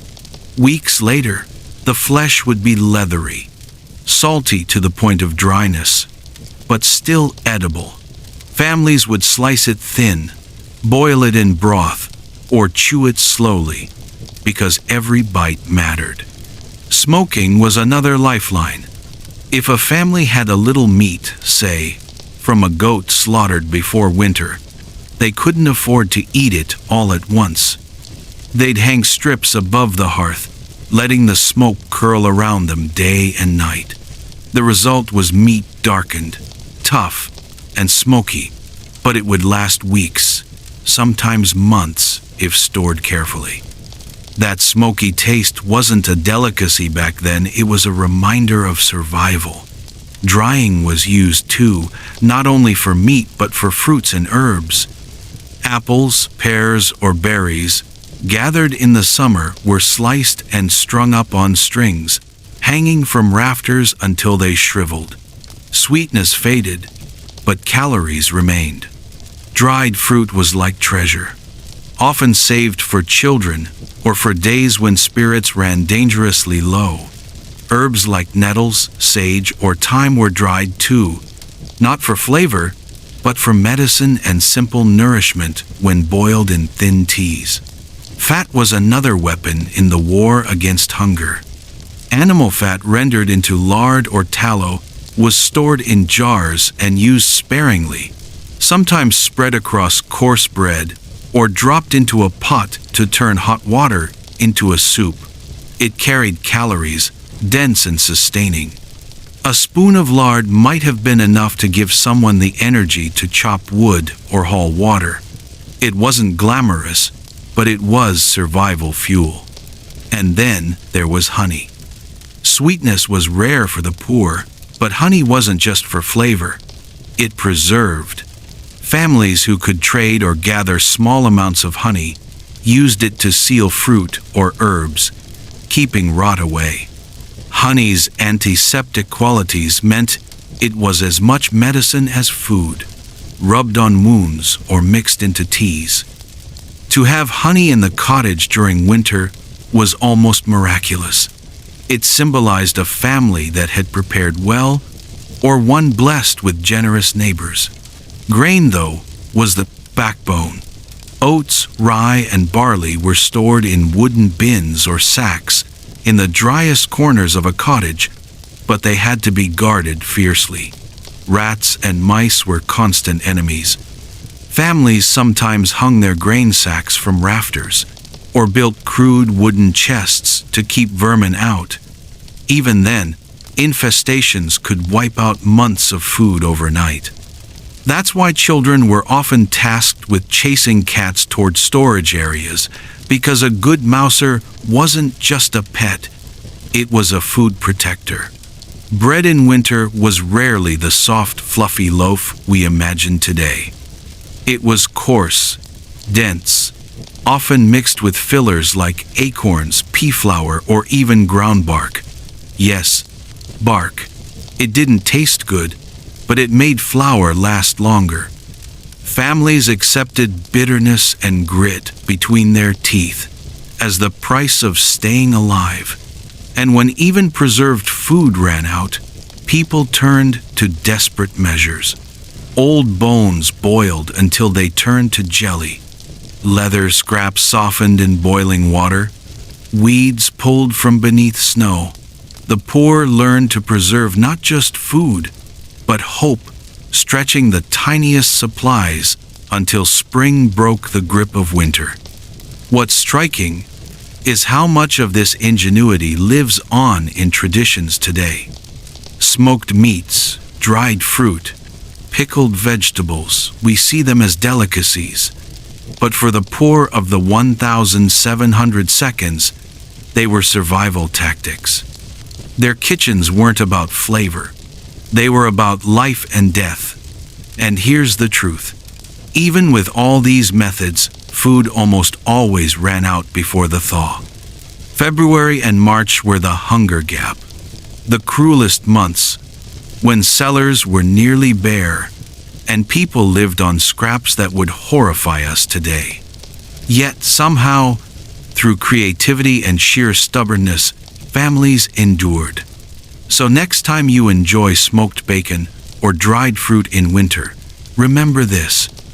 What we see as luxury today was once the thin line between starvation and survival.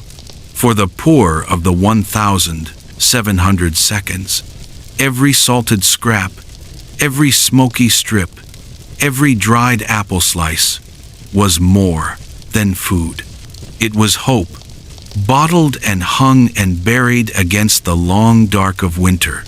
Last time we talked about food, but survival in the 1,700 seconds wasn't only about filling stomachs. Imagine trying to live for months when even a sip of clean water was a battle. That was the reality for poor families every winter.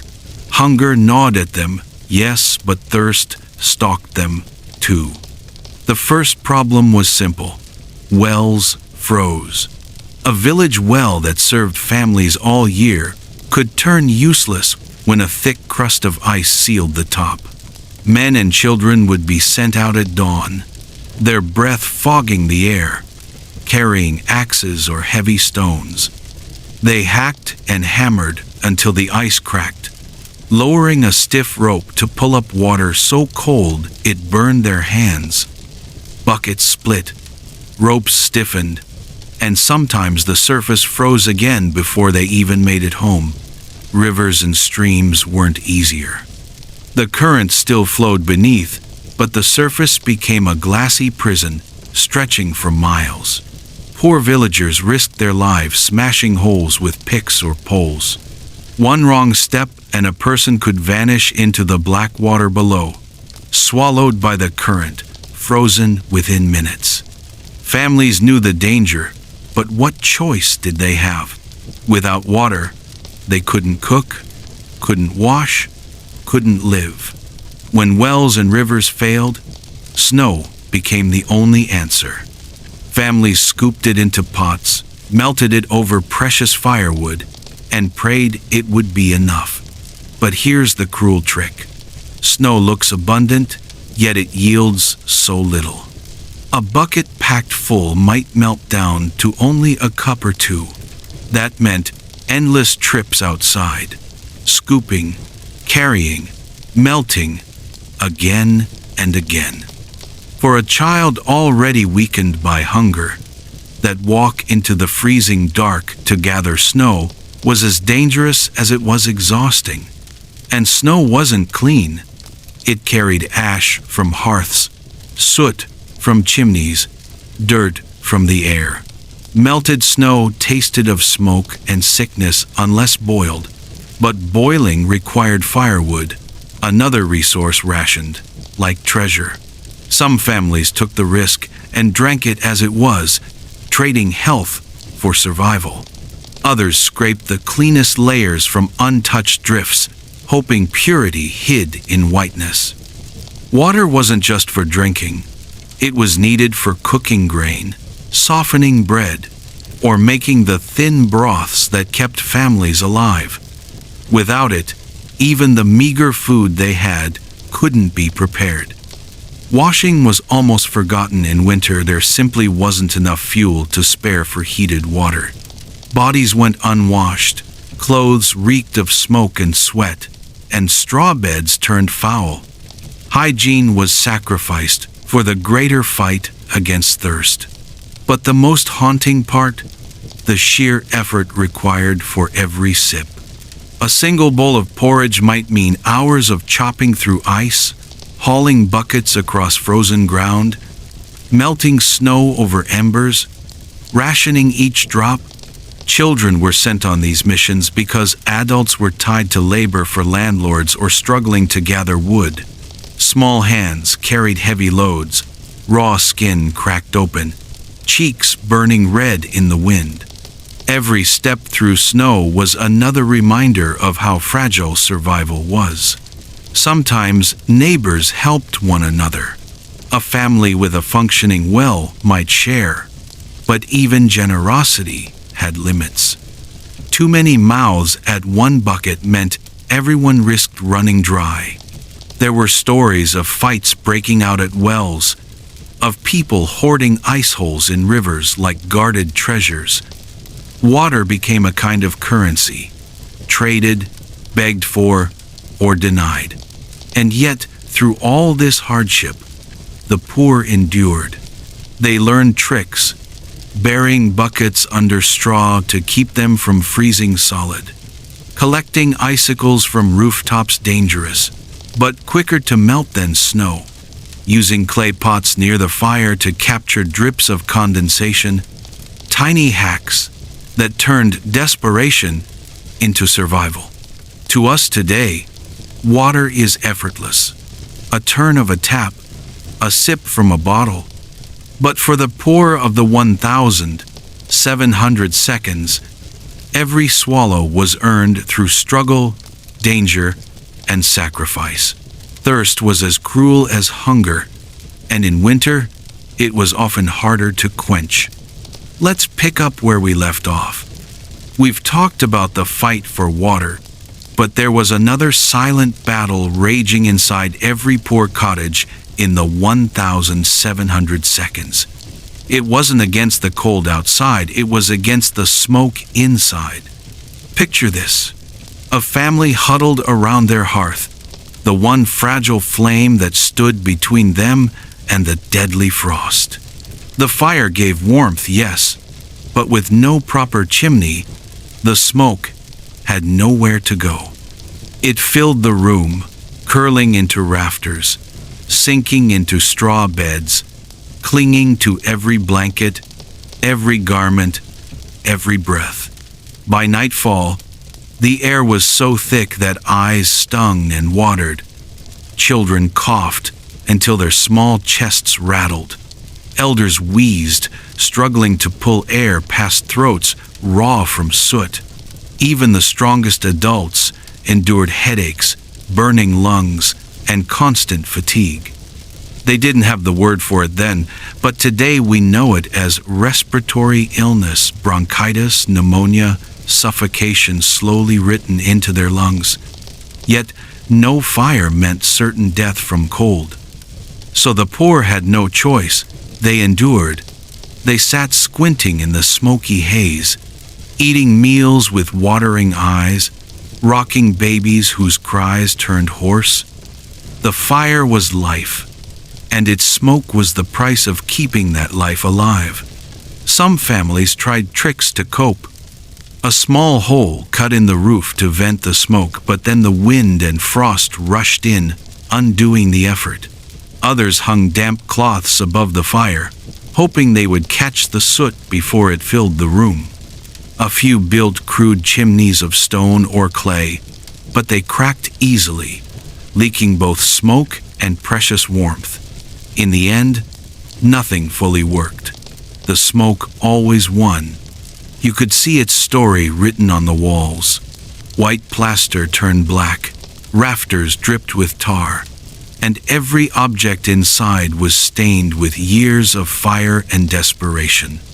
Clothes reeked of smoke, no matter how long they were aired in spring. Hair, blankets, even skin carried the acrid scent of survival. And still, families revered the fire. They treated it as sacred, teaching children to protect the embers like their own lives. Little ones learned how to blow gently, how to arrange kindling, how to cover coals with ash so they would last until morning. But along with that reverence came exposure. Night after night, winter after winter, lungs filling with poison they could not escape. Think about it. How many children never grew into adults because their tiny lungs gave out before spring? How many parents carried permanent coughs, bent over not only from labor, but from years of breathing smoke? How many elders slipped quietly into death, not just from the cold, but from the fire that was supposed to keep them safe? This was the cruel irony of poverty in the 1,700 seconds. The same flame that saved you also stole from you. It saved your body from freezing, but it chipped away at your health in silence. It bought you another day, another night, at the cost of shortening the days still to come. And yet, there was no rebellion against this reality, no protest, no escape. The poor knew smoke was dangerous, even if they couldn't name it. But the alternative darkness, frost, silence, was worse. So they lived with it, coughing in their sleep, waking with burning throats, choosing survival now over survival later. When we sit by our fireplaces today, or light a candle for ambiance, it's easy to romanticize the past. But for the poor, firelight wasn't cozy. It was choking. It was survival at a cost they could never truly afford. Of today, let's dive even deeper into the hidden enemy of winter in the 1,700 seconds disease.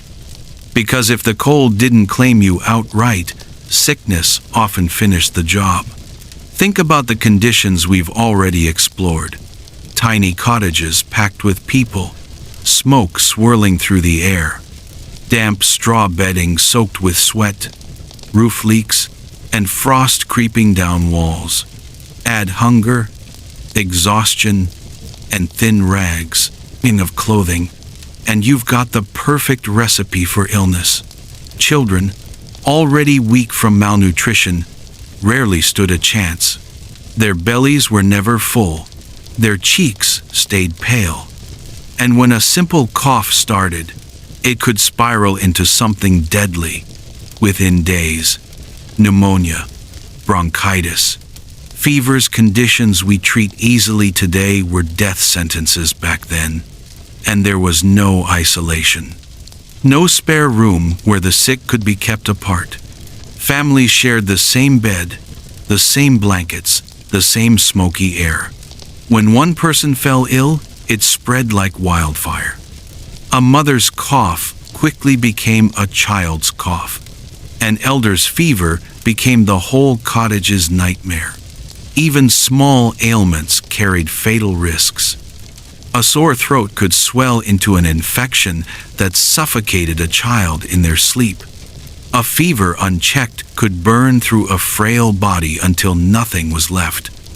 With no doctors they could afford, the poor turned to herbs, prayers, and folk remedies. Some may have helped a little, most did not.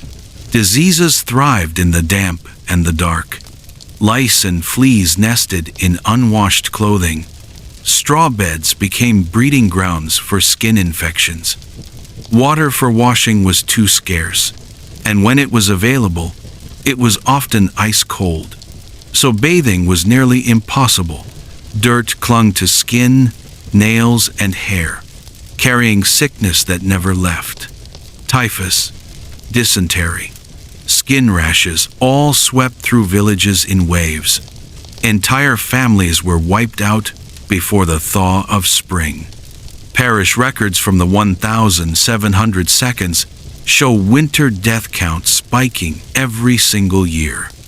And the poor didn't ask if sickness would strike, it was always when. Imagine lying in a straw bed, shivering not only from cold but from fever, your body burning in a room where the air itself feels heavy with smoke. Imagine hearing the ragged breath of your child, coughing all night, while you whisper prayers that tomorrow they'll still be alive. That was reality. And what happened when someone died? Life didn't stop. Families had to carry on. A mother who buried her baby still had to gather water. A father who lost his wife still trudged into the fields at dawn. Death became part of the winter rhythm, so common that villages almost expected it. The wealthy also prayed during illness, but their prayers were accompanied by medicine, warm rooms, and doctors. For the poor, prayer was medicine. Faith was the only comfort when bodies grew weak. And yet, somehow, they endured. Families mourned together, told stories, and carried memories forward. Their grief hardened into resilience. This was the shadow twin of winter disease. Cold could numb your fingers, but sickness could snuff out your breath. And while frost might scar the body, illness broke families apart.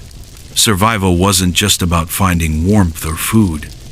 It was about fighting invisible enemies in the very air they breathed.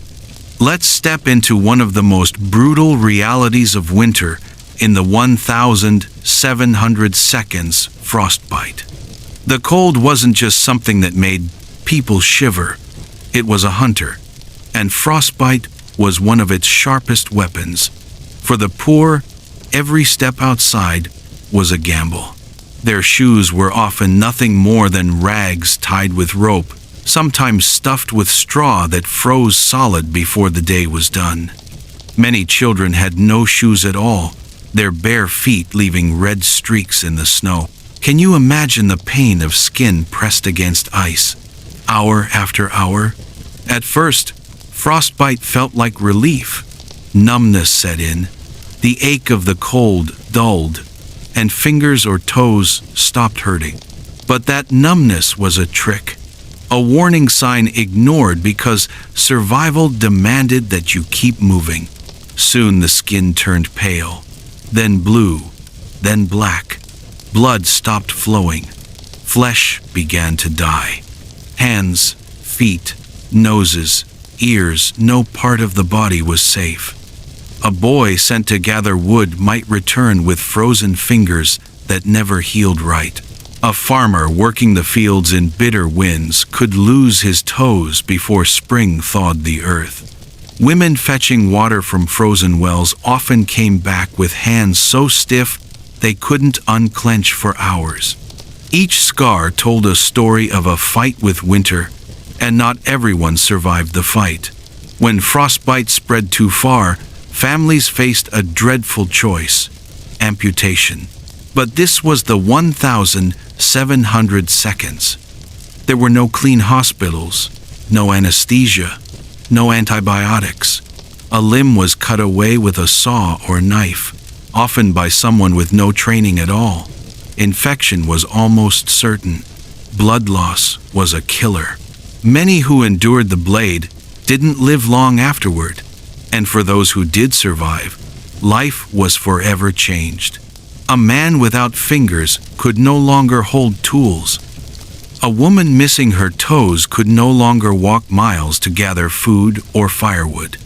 In a world where every member of the family had to contribute just to make it through winter, disability wasn't just personal. It put the entire household at risk. The wealthy sometimes suffered frostbite too, but for them, it was a rare inconvenience.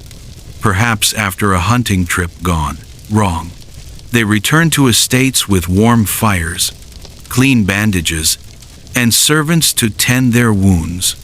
The poor had no such safety net. They wrapped frozen flesh in rags, rubbed it with snow out of desperation, or prayed the blackened skin would fall away without spreading infection. And frostbite wasn't just physical, it was emotional. Imagine a mother watching her child's tiny fingers turn black, knowing she had no way to stop it. Imagine a father, once strong enough to work the fields, reduced to begging because winter had stolen his hands. These losses left deep scars, not just on the body, but on the spirit. Still, people endured. They tied extra rags around feet, layered wool until movement was stiff, and huddled together at night, trying to protect the most vulnerable from exposure. They taught children how to keep moving in the cold, to never stop walking when sent outside, to always blow on fingers and tuck hands under arms. Frostbite was feared, but it became a lesson passed down like survival lore. This was winter's cruel bargain. Risk frostbite by stepping outside, or starve if you stayed in. Work had to be done, water had to be fetched, wood had to be gathered. There was no hiding. And so frostbite claimed its victims every season, quietly, relentlessly, and without pity. When we talk about brutal winters of the 1,700 seconds, frostbite isn't just a detail. It was a constant shadow, a reminder that survival demanded sacrifice, sometimes a finger, sometimes a hand, sometimes a life. When we talk about the 1,700 seconds, there's one material that stands out as the poor man's shield against the cold wool. It wasn't glamorous. It wasn't soft or luxurious like the fine fabrics worn by nobles. It was itchy, heavy, and smelled of sheep even after washing. But for the poor, wool was life itself. Think about this: cotton was rare, silk was impossible, and furs were for the wealthy. If you were a peasant or laborer, wool was what you had. Cloaks, stockings, scarves, hats, all patched, all reused, all handed down until they were little more than threads holding together scraps. A single wool coat could outlive its first owner, then get passed to a son, then maybe to a grandson, until it was thin as paper, but still worn, because even threadbare wool kept in some warmth. Sheep weren't just animals grazing on hillsides.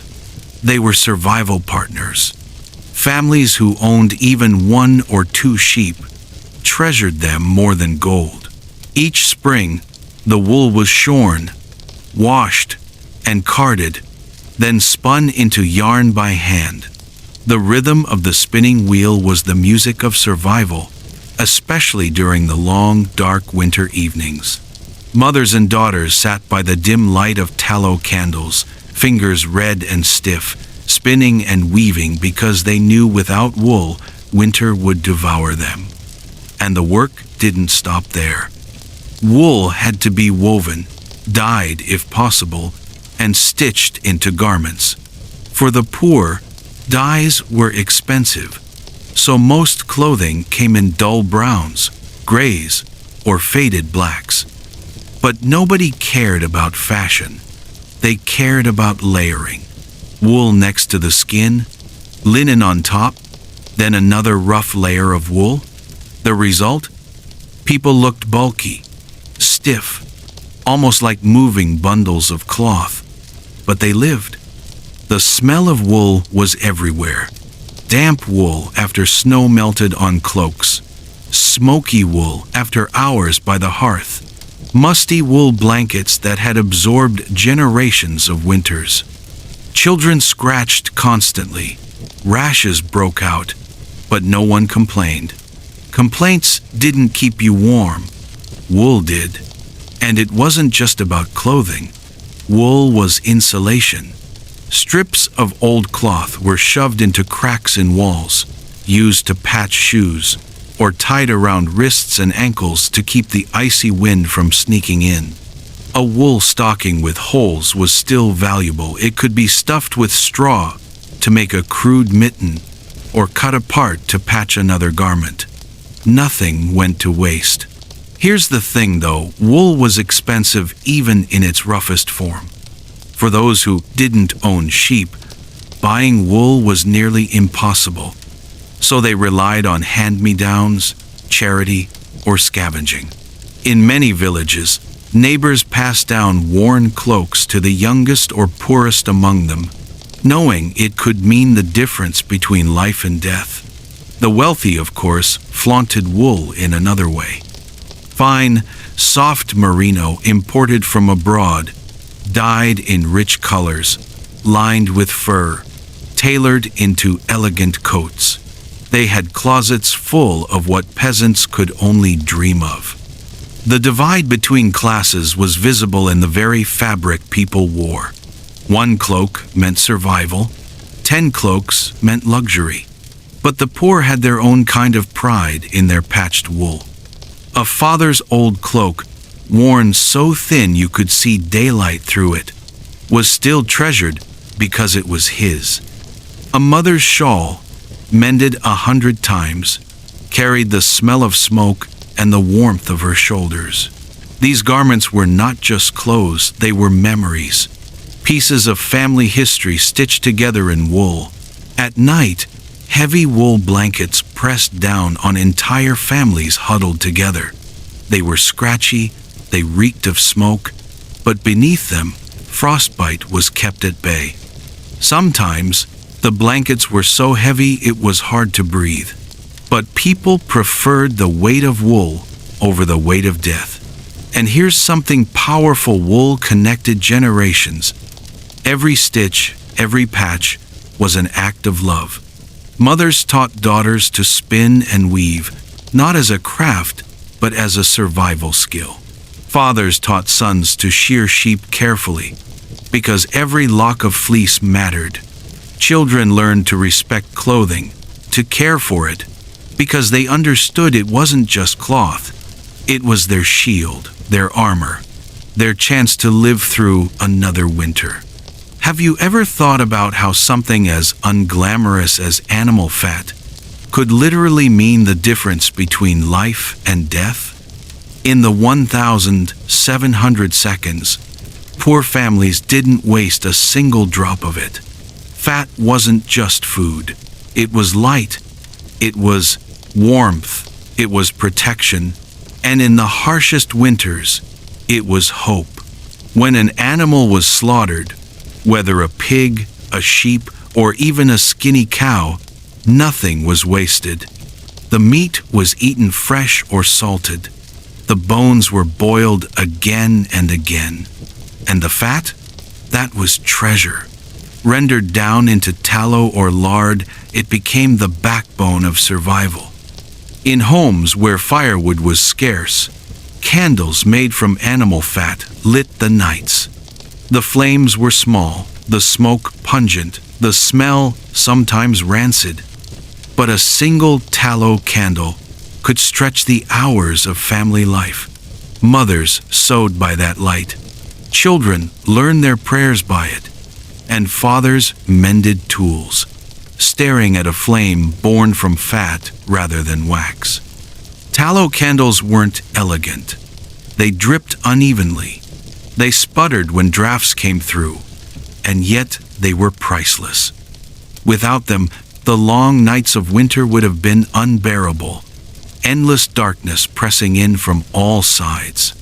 Imagine sitting in a tiny cottage, frost on the inside of the walls, straw beds crowded with shivering bodies, and the only thing pushing back the dark is a flickering tallow flame. That wasn't luxury, that was survival. But animal fat didn't stop at light. It was fuel for the body too. Spread thinly on coarse bread, dropped into a pot of boiling water to make broth, or used to fry scraps of vegetables, fat gave poor families the calories they desperately needed. Protein was rare. Vegetables were scarce. Grain ran low. Fat was dense, filling and sustaining. Just a spoonful stirred into a thin soup could transform it from barely edible to a meal that carried families through another freezing night. And then came one of the strangest uses: fat as insulation. In some regions, especially in the coldest parts of Europe, peasants rubbed animal fat directly onto their skin or onto the inside of garments. It sounds messy, and it was. The smell lingered. The grease stained everything. But the layer of fat created a barrier against the present icy wind. A farmer, walking miles through snow to work the landlord's fields, might smear tallow on his face and hands, anything to keep the frostbite at bay. A shepherd might rub it on his legs before tending flocks in the open hills. It wasn't comfortable, But comfort wasn't the goal. Survival was. Think about the ingenuity here. What the wealthy sneered at as dirty or uncivilized was, in truth, resourcefulness at its finest. Every part of the animal had a purpose. Every drop of fat, a potential lifeline. To waste fat was to flirt with death. Even the process of rendering fat became a winter ritual. Families collected scraps, boiled them down in iron pots until the clear liquid separated, and poured it into clay jars. The smell was strong, but to the poor, it was the smell of readiness. It meant they had fuel for their lamps, food for their meals, maybe even a bit of grease to soften stiff leather boots. Sometimes, neighbors bartered fat like it was gold, a jar of tallow traded for a loaf of bread, or a handful of candles swapped for kindling, and the roll of fat went beyond the practical. It carried emotional weight.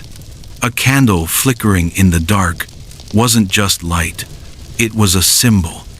Children gathered around it, listening to stories, staring at shadows on the walls, feeling a fragile sense of safety in a world where safety was rare. Parents saw that flame and felt relief. It meant one more night conquered. Of course, fat had its limits. It smoked heavily, blackening ceilings and leaving an acrid residue on walls. The smell clung to clothes and hair, and sometimes it ran out before winter did. Those were the hardest times, when no candles remained, no grease was left for bread, and families sat in total darkness, praying for dawn. But even then, they remembered how fat had carried them through before, and they clung to the memory of its usefulness as proof that resourcefulness mattered. Today, we don't think about fat this way. We trim it, off meat, toss it aside, complain when food is too greasy, but for the poor, in the 1,700 seconds, fat was sacred. It was proof that nothing in life was too humble to be turned into survival. So the next time you light a clean, sweet-smelling candle, or push aside the fatty edge of a steak, pause for a moment. Imagine being in a smoke-filled cottage, a single tallow candle lighting the room, a spoonful of greasy broth warming your stomach, and a thin layer of fat rubbed onto your hands, keeping the frostbite away. It wasn't pretty, it wasn't pleasant, but it was enough. Let me take you into a cottage where silence ruled the night, and yet one pair of eyes always stayed open. Because in the 1,700 seconds, when winter wrapped its claws around the poor, the fire wasn't just a comfort, it was a fragile guardian, and someone had to protect it. That responsibility gave birth to what villagers quietly called the midnight watch. Picture this: a one-room cottage, frost creeping down the inside walls, straw beds crowded with shivering children, and a hearth glowing faintly in the corner. The flame is small, barely more than embers. Every stick of wood is precious, rationed with discipline. Too much fuel at once, and tomorrow there would be nothing left. Too little, and the fire would die before dawn. So one person stayed awake, fighting exhaustion, watching, listening, tending to the fire like it was the heart of the family itself. Often it was the mother, her eyes red from smoke, her hands rough from endless labor. She sat close to the fire, rocking slowly, sewing patches into torn garments by flickering light, whispering prayers into the night. Other times, the task fell to a father or an older child, someone whose weary body longed for rest, but whose willpower had to hold strong. For the poor, this wasn't a choice, it was necessity. A dead fire meant a freezing home. A freezing home meant death. Think about that burden. You're 12 years old. Your small hands raw from gathering sticks all day. And instead of sleep, you're asked to sit by the fire, poke the coals with an iron rod, and make sure the flame survives until morning. Every minute feels like an hour.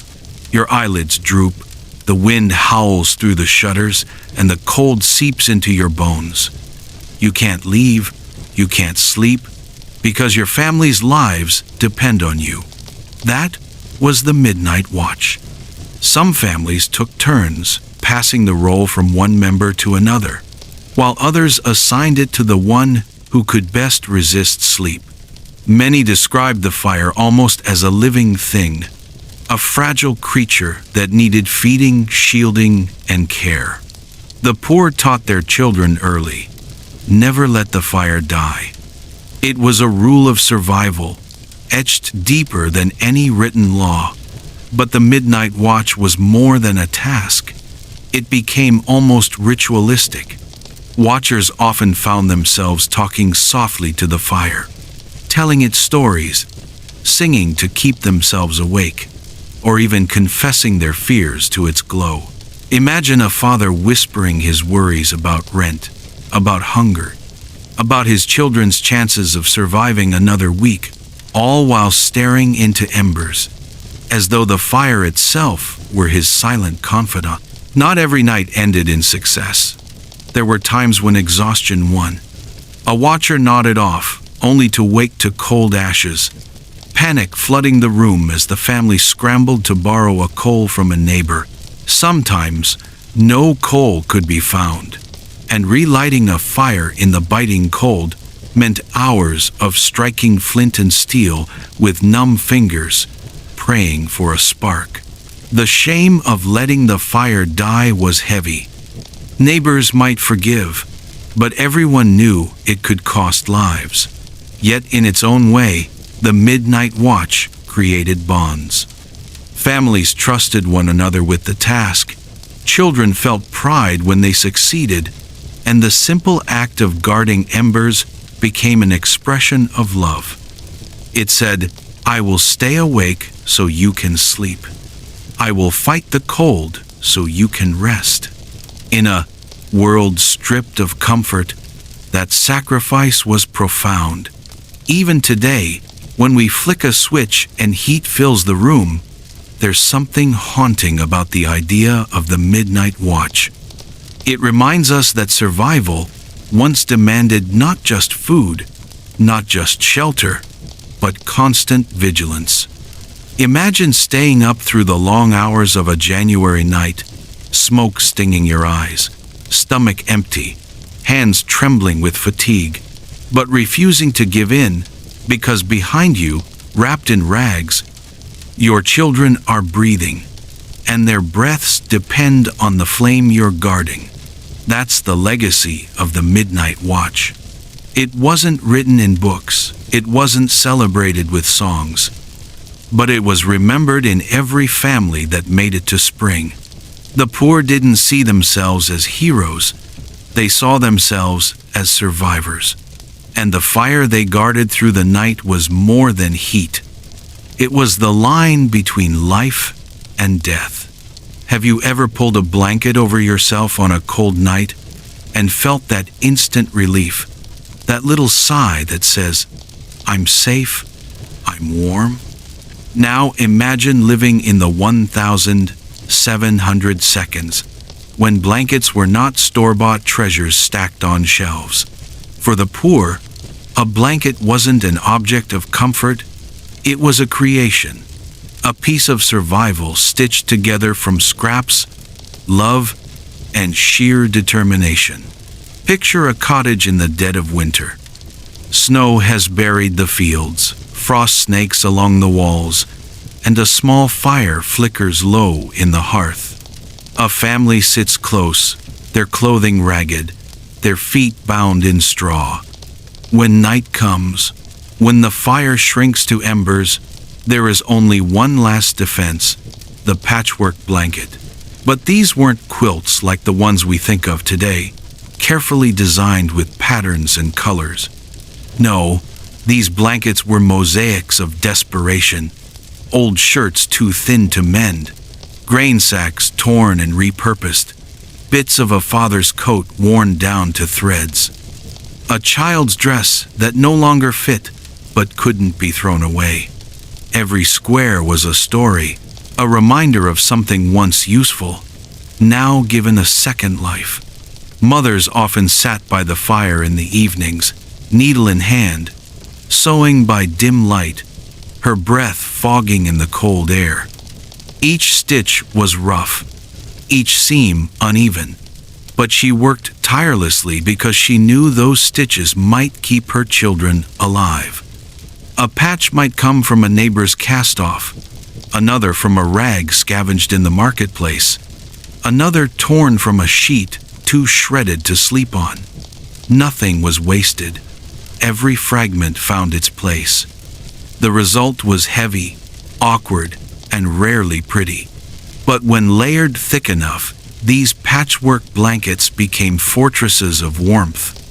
Families piled them high on straw beds, pressing their bodies beneath the weight until they could barely move. Children were often swaddled so tightly they looked like little bundles, unable to kick free but safe from the gnawing frost.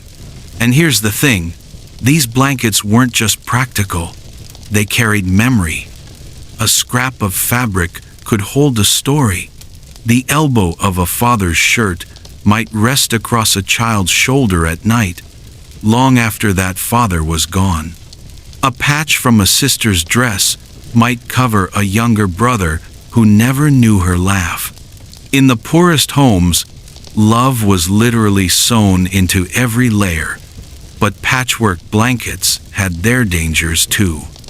They grew damp easily in cottages, where snow melted through roofs or frost crept in through the shutters.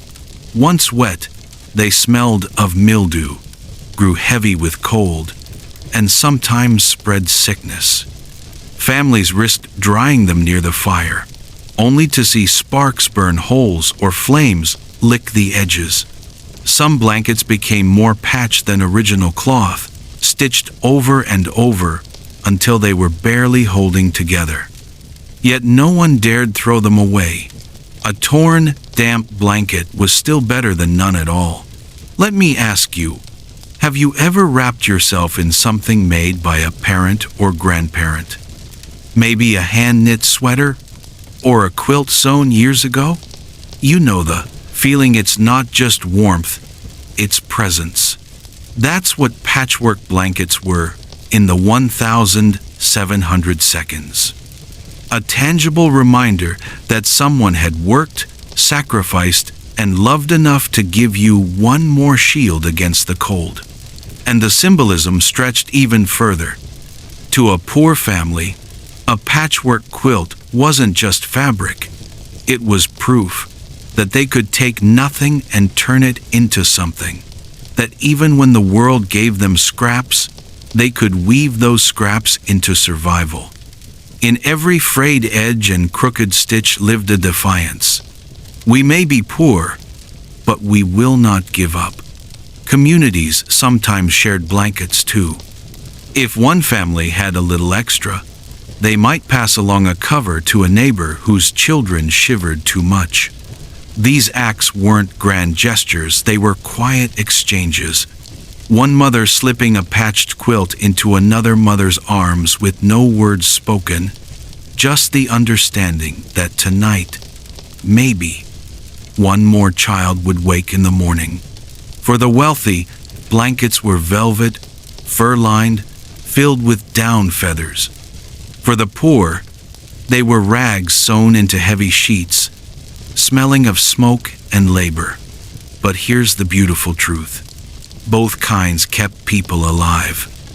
And while the rich slept in luxury, the poor slept beneath reminders of resilience, of stories stitched together, of love that endured through frost and famine. Let me ask you something. When you think of beer or ale today, what comes to mind? maybe a pint with friends after work, maybe a cold bottle at a barbecue. But back in the 1700 seconds, beer wasn't just for fun. For the poor, it was survival in a mug. It wasn't luxury. It was fuel, comfort, and sometimes the only safe thing they could drink when winter pressed hardest. See, water back then wasn't the clean, endless stream we have pouring from our taps today. Wells froze. Streams were locked in ice. Snow had to be melted, and even then, it carried dirt and disease unless boiled. But boiling meant firewood, and firewood was gold in winter. So ale stepped in to fill that gap. It was boiled in brewing, which made it safer. It carried calories from grain. It could keep a hungry belly from aching quite as badly. That's why people called it liquid bread. In poor cottages, small ale, the weaker version, was often given to children. Imagine that for a second. Kids not drinking milk, but sipping watered-down beer, because it was safer than the water in the well. It sounds shocking now, but back then it was life-saving. That thin drink held enough nutrients to keep their small bodies moving, enough calories to help them endure bitter nights. And let's be honest, alcohol gave more than calories. It gave a sensation, a brief flush of heat in the chest, a momentary blur of pain, a little illusion that the cold outside could be pushed back. Picture a father coming home from hours of chopping frozen wood, his hands cracked and raw. He sits by the dying fire, lifts a mug of ale, and feels that warmth spread, if only for a few minutes. That was hope in liquid form. Now, who brewed this? Not the taverns alone. Brewing was household work, and most of the time, it was women who carried the knowledge. Poor families who managed to save even a few handfuls of barley, oats, or rye would grind them down, soak them, boil them, and let the yeast do its magic. The smell of malt and hops filling a smoke-stained cottage could lift spirits almost as much as the drink itself. Brewing day wasn't just a chore, it was an event. Neighbors sometimes came by to watch, help, or taste. It tied people together. Of course, not every family had grain to spare. When the cupboards were bare, ale had to be bought, begged, or bartered. A bundle of firewood might be traded for a jug, a length of cloth for a few mugs. It became a kind of currency because it was nourishment as much as drink. Around community fires, at gatherings, ale wasn't just passed hand to hand, it was shared as a reminder that no one faced the winter entirely alone. But here's the other side of it. Ale could help, but it could also harm. Poverty is a heavy weight, and some people used ale not just to warm themselves, but to numb themselves. A man beaten down by hunger and frost might drink too much, stumble out into the night, and never return. Families sometimes lost more to drunkenness than to cold. Mothers feared when fathers wasted coins on drink instead of bread. The line between survival and ruin was thin, and ale walked right along it. Still, you can't deny its place. For the poor, ale wasn't an indulgence, it was necessity.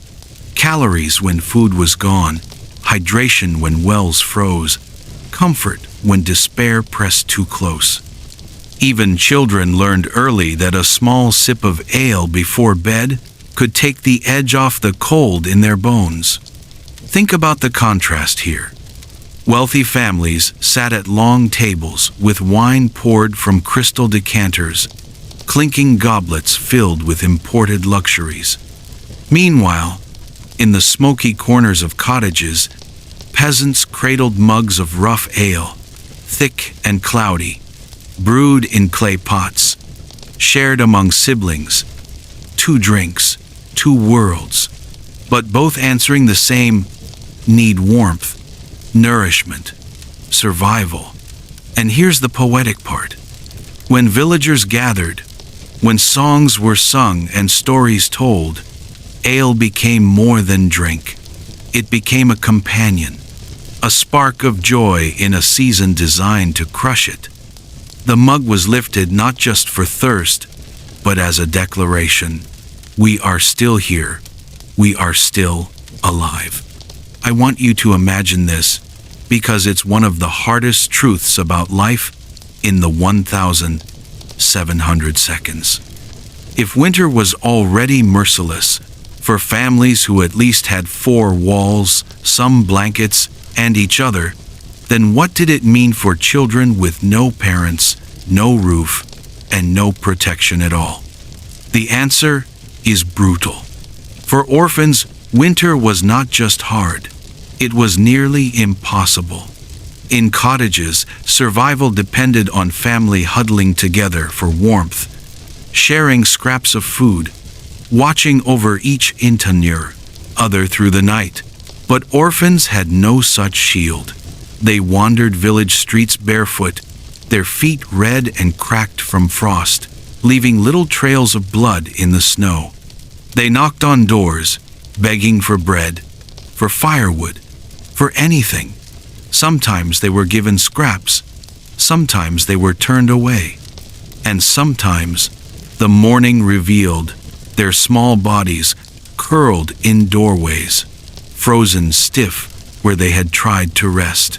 Villages carried a quiet knowledge of these tragedies.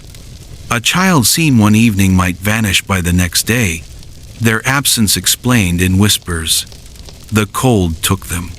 There was no shock, only sorrow. Because everyone knew the young were always the most vulnerable, the first to be claimed by hunger and frost. For those who survived, survival often came at a terrible price. Some were taken in by families already poor themselves, adding another mouth to feed to an already starving household. These children worked from the moment they entered, hauling water, gathering sticks, tending animals. Childhood abandoned at the doorstep of survival. Others labored for landlords or wealthier families, trading tiny hands for a few crusts of bread or a place near the fire. And then there were the poorhouses and orphan asylums, institutions that promised shelter but delivered suffering. Rooms packed with children, air heavy with smoke and sickness, blankets so thin they barely covered bony shoulders. They were fed little more than broth and coarse bread, and many succumbed not to the cold outside but to disease inside. Winter turned these places into silent graveyards. Think of the psychological toll, too. Imagine being 8 years old, watching other children huddle close to their mothers while you stand barefoot in the snow, alone, hoping someone will notice. Imagine the sound of church bells, tolling not for celebration but for yet another burial of a child who didn't make it through the night. For many orphans, winter wasn't a season. It was a wall too high to climb, a battle they weren't strong enough to fight. And yet even here, even in this cruelty, there were sparks of compassion. A mother might quietly wrap a scrap of wool around a shivering child's shoulders. A neighbor might leave bread on a step where little hands could find it without shame. A villager might share space by the fire, knowing that one more body could make the difference. These mercies didn't erase the suffering, but sometimes they saved a life. The sight of orphans in winter-haunted communities. They were the raw proof of poverty's cruelty, reminders of how fragile survival truly was. But they were also a measure of humanity. How a village treated its orphans said everything about its heart. Some turned away, others opened their doors. And in that choice lay the difference between tragedy and survival. Let me ask you this. What would you have done standing in that world when a child with frost on their hair and tears frozen on their cheeks knocked on your door? Hey guys, as we close this journey, I want you to sit back and take in what we've uncovered. We've walked through cottages where frost crept across walls like an intruder. We've seen families rationing embers as if each spark were gold. We've watched children gather sticks with hands so red and raw they barely held on, and parents whisper prayers that their children would still be breathing by morning. Winter in the 1,700 seconds wasn't just a season, it was a trial, a predator that stalked the poor without mercy. And yet, in the middle of that merciless cold, there was something stronger: resilience, ingenuity, the unshakable will of ordinary people who found ways to survive when survival seemed impossible. Straw turned into bedding, stones became bed warmers, rags became shoes, and above all, community became a second hearth. Neighbors sharing fire, mothers sewing patchwork blankets from scraps, fathers teaching children how to breathe life into fading embers. These were not acts of luxury, they were acts of love. But let's not forget the price. Every winter claimed lives, graves filled with children, elders, and those whose bodies simply could not endure another night of frost and hunger. Spring always came, yes, but it carried with it the silence of absence, the memory of those who had not made it. And still, year after year, generation after generation, people endured. They kept moving forward, driven by nothing but hope and the stubborn refusal to surrender. Today, we live in a world they could never have imagined. We turn a dial, and warmth fills the room. We open a fridge and food is waiting. We sleep under heavy blankets without fear of waking to frost on our hair. We take for granted the luxuries that, only a few centuries ago, could have meant the difference between life and death. Their suffering, their endurance, it is the reason we are here now. So maybe, as you sit in comfort tonight, let's hold a little gratitude.